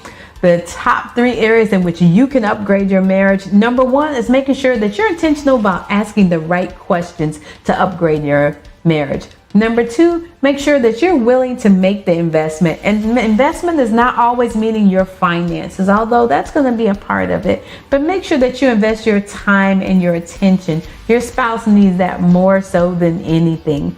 And number 3, to make sure that you release any past hurts or baggage that you may be carrying that's going to keep you and from your husband from going to the next level. So again, we want to thank Dexter and Tanya for having us here today. We want to thank all of you for watching. And just this one reminder, you can be the change that you want to see in your relationship.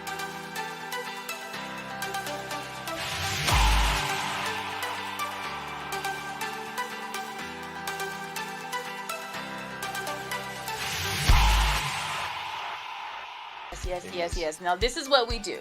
We challenge high achievers and those who desire to be. And we do this by basically pushing and pulling you, helping you to elevate to the highest and best versions of yourselves. Absolutely. And most of us have been underachieving with mediocre results, but not here. This is your place to be challenged. Now, let me ask you something. If you know that you are more than you've been giving yourself credit for, we need for you to get registered today. Absolutely. Most courses, they want us to learn something, but challenges, we want you to do something. Has helped me to transform my thinking, my actions, and my life. I knew that there was more to life than what I was experiencing.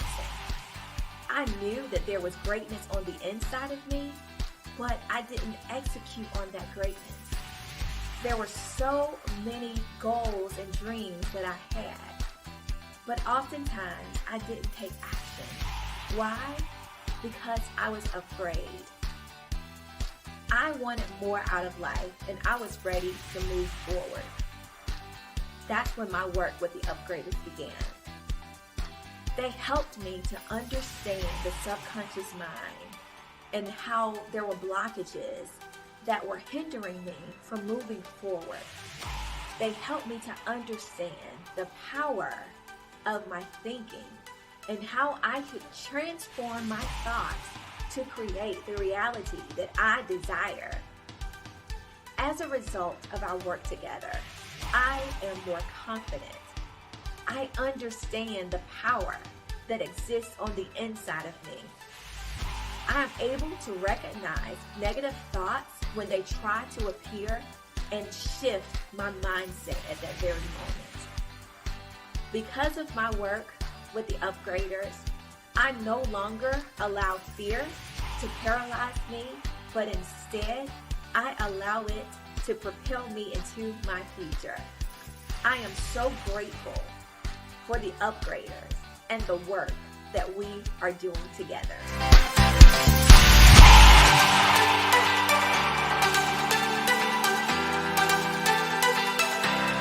Yes, right? It's absolutely. exactly what we wanted. So you have day one. Take all of that information and categorize it because you've got to get prepared for day 2. Ooh, I know. Ooh, that's good. Yeah. You leaving everybody with a challenge. Absolutely. Get it together. Yep. Categorize. Categorize it. Yeah. And prepare for day 2 because it's only going to be added to. We are so excited, and thank you guys so much for joining us on today. Today was fantabulous. It was remarkable. It was enlightening. You know, it was powerful. It was challenging, and it definitely gave each and every one of us an upgrade. What did you learn? What was it like for you? Talk to us. Share a little bit. How did this feel? Did it get you thinking even just a little bit? How many people ended up in a place where you said to yourself, I know I can. I know I can. I know I can upgrade. I know I can up-level myself. I know I can. Come on. It's going to be more tomorrow. Yeah, you know what? Go ahead and share the link. Absolutely. With other people. Other people that you know they missed an incredible day 1. They can come tomorrow. Get them registered. Because day 2 is going to be off the hook. All right? Well, we'll see you tomorrow.